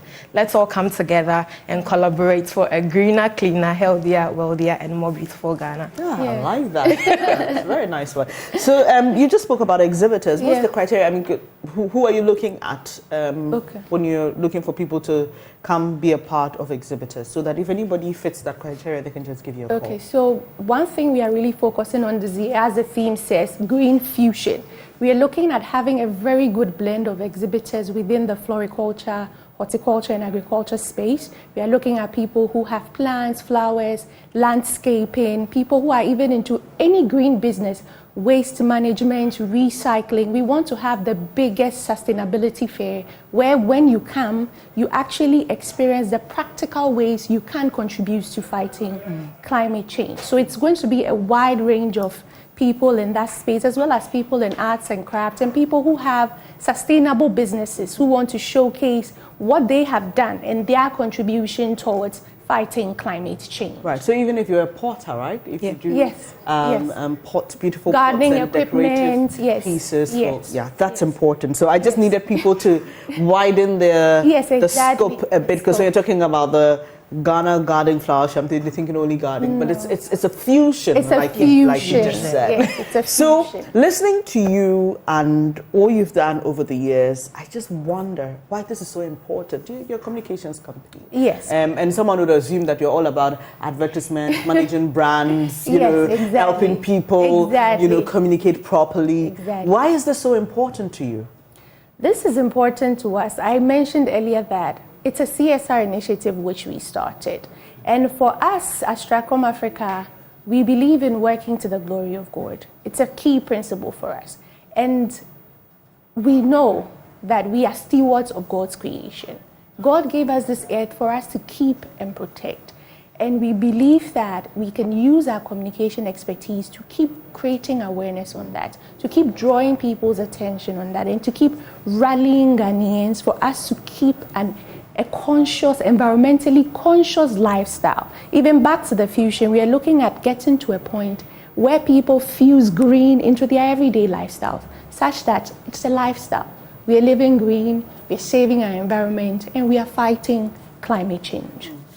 Fantastic. Oh, you can tell she's a communicator. That's Sharon Kay. She's a marketing communication manager at Stratcom Africa, and she was here with Delphina, and they've been sharing with us their beautiful initiative that Stratcom Africa started some 11 years ago, about creating a flower show for people in that entire space to come together, have conversations, talk about the way forward. And this year is going to be exciting. So it's happening on the 30th of August, you said, at the Ifwa Sutherland Children's Park. So please, some of you just need to spend a few minutes of your lunchtime, just pass by and release some stress. You just go and look at the beautiful flowers and smell the beautiful scents, the aroma. Look, I mean, I can go on and on about the benefits of having green spaces, even beyond the climate, how it affects your mood, how it affects your drive and your ability to live and move on. So look, this is just a fantastic idea, and thank you guys so much, and to the team at Stratcom Africa for keeping hope alive and doing this. I can imagine the challenges, but that's a conversation for another day. Like I said, that's a Sharon K. Enim, Marketing Communication Manager, Stratcom Africa, and Delphina, I missed your surname. Kwashi. Delphina Kwashi. She is Programs Officer at Stratcom Africa Foundation. Yes. Great to have you here, ladies, and we'll be looking forward to the event in August. Stay in touch with them. They're on Instagram. Again, Yes. Instagram is Garden and Flower Movements GH. I like that. Facebook, It's a movement, yeah. Yes, it's a movement. Facebook is Ghana Garden and Flower Movement. Right. So we'll stay in touch with you. Right now, I'm just going to find you on Instagram. And we want to call for sponsors too. We are open for sponsors. We are open for partnerships. And we are open for anyone who wants to exhibit. You simply have to call us, book your booth, and also call us to sponsor, call us to partner. Right. Thank you, Sharon and Delphina. It's a pleasure hosting you. And we look forward to that event in August. That'll be it for our conversation. Benjamin and I will be back shortly. Do stay.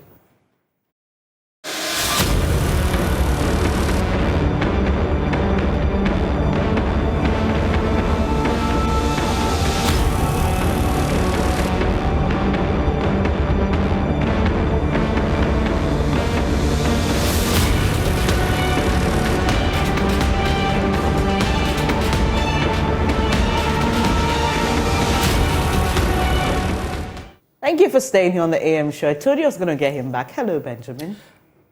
Hi. Hi. I've been admiring your outfit all day. Have you?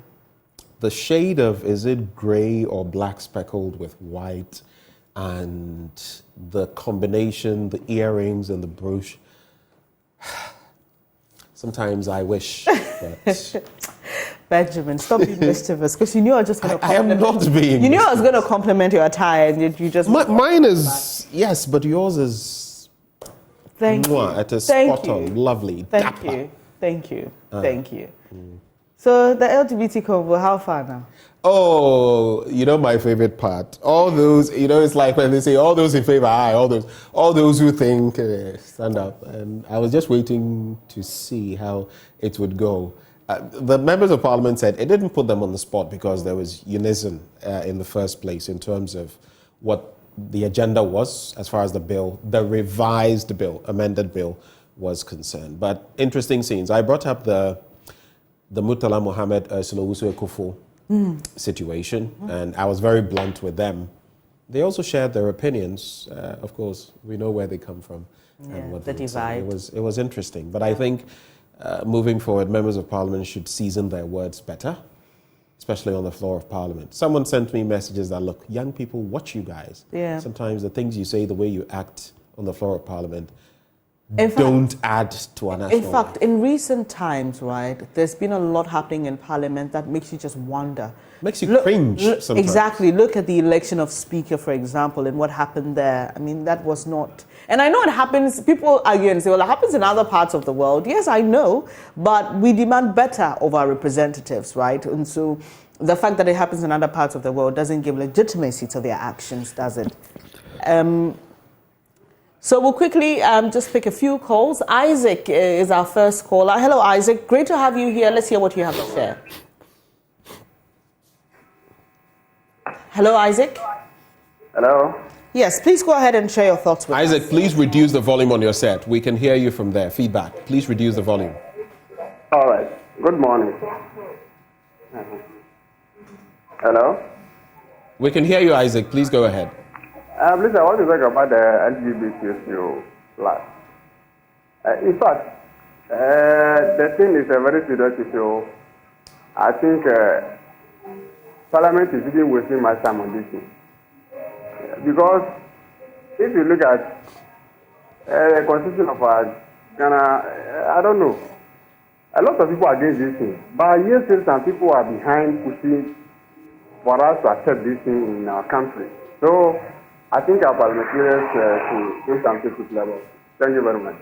Thank you, Isaac, for sharing your thoughts with us. So Isaac thinks we should be... Yeah, check. Yeah, this should be a done and dusted issue by now. And... but you know, there are processes, Benjamin, and definitely remember the issue with the so it goes through consideration, yes, first reading, second reading, the Indian hemp stages. marijuana case, and the concerns about the procedures and all, you know, the processes involved. So it's important that at least they go through the right processes so that whatever document is passed is foolproof, right? Yeah. So we don't have issues with the document. So I understand your concerns, but Parliament has assured us that it's working. Yeah, most definitely. And there's also that Aburi issue that, you know, I've used, if you get to the Ayi Mensa police station and then you go forward a bit, there's a dirt road that climbs up. If you've ever used that road, it takes you all the way back. Sometimes when I do my hike, it takes you all the way back. If you look at they are not buildings, they are palaces. Mansions. And I happen to know some of the people who own those places. And sometimes it's anyway, let me just leave it that way. But if you're going to build there, at least be responsible, because those down will face the consequences of whatever you do up there. Yes, and even for them, you see, there's even a risk for those living up there, because then you begin to wash away, you affect the foundation that you're resting on, and then it eventually get weakened. It reminds me of the Sugarloaf Mountain issue was it Sierra Leone? I've heard of the before, mudslide. Yeah, and it was terrible. It was bad because the people had built along the mountain. Okay, look, this is a time bomb we are sitting on, Benjamin, and I don't know why we allow it to happen. I don't know why. Well, Francis is calling us from, is it Techiman or Tepa? I think it's Tepa. Tepa. Hello, Francis. Yeah, my name is Aboka Francis from Tepa. All right, let's hear you, please. Yeah, what I'm saying is that this bill has been there for too long, and I think as our custom demands, I don't think there's a need for us to even entertain it. We should make it a criminal law, so that if anyone is caught of doing such things, he should be treated as a criminal.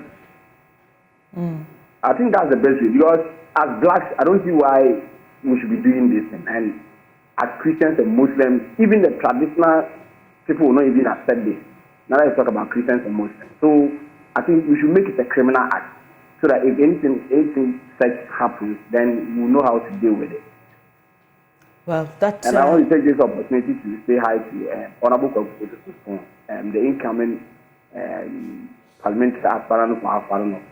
Thank you for sharing your thoughts with us. So his thoughts there were on the LGBTQ issue again. And whenever we discuss it, you find that people are very forthright about how they feel about it. But you remember that statistic? I've forgotten whether it was an Afrobarometer report, the level of tolerance. Do you remember that report? Yeah. The tolerance report. Yeah. Most African countries were 90-something% intolerant. I think Ghana was also in there. Yeah. So, well.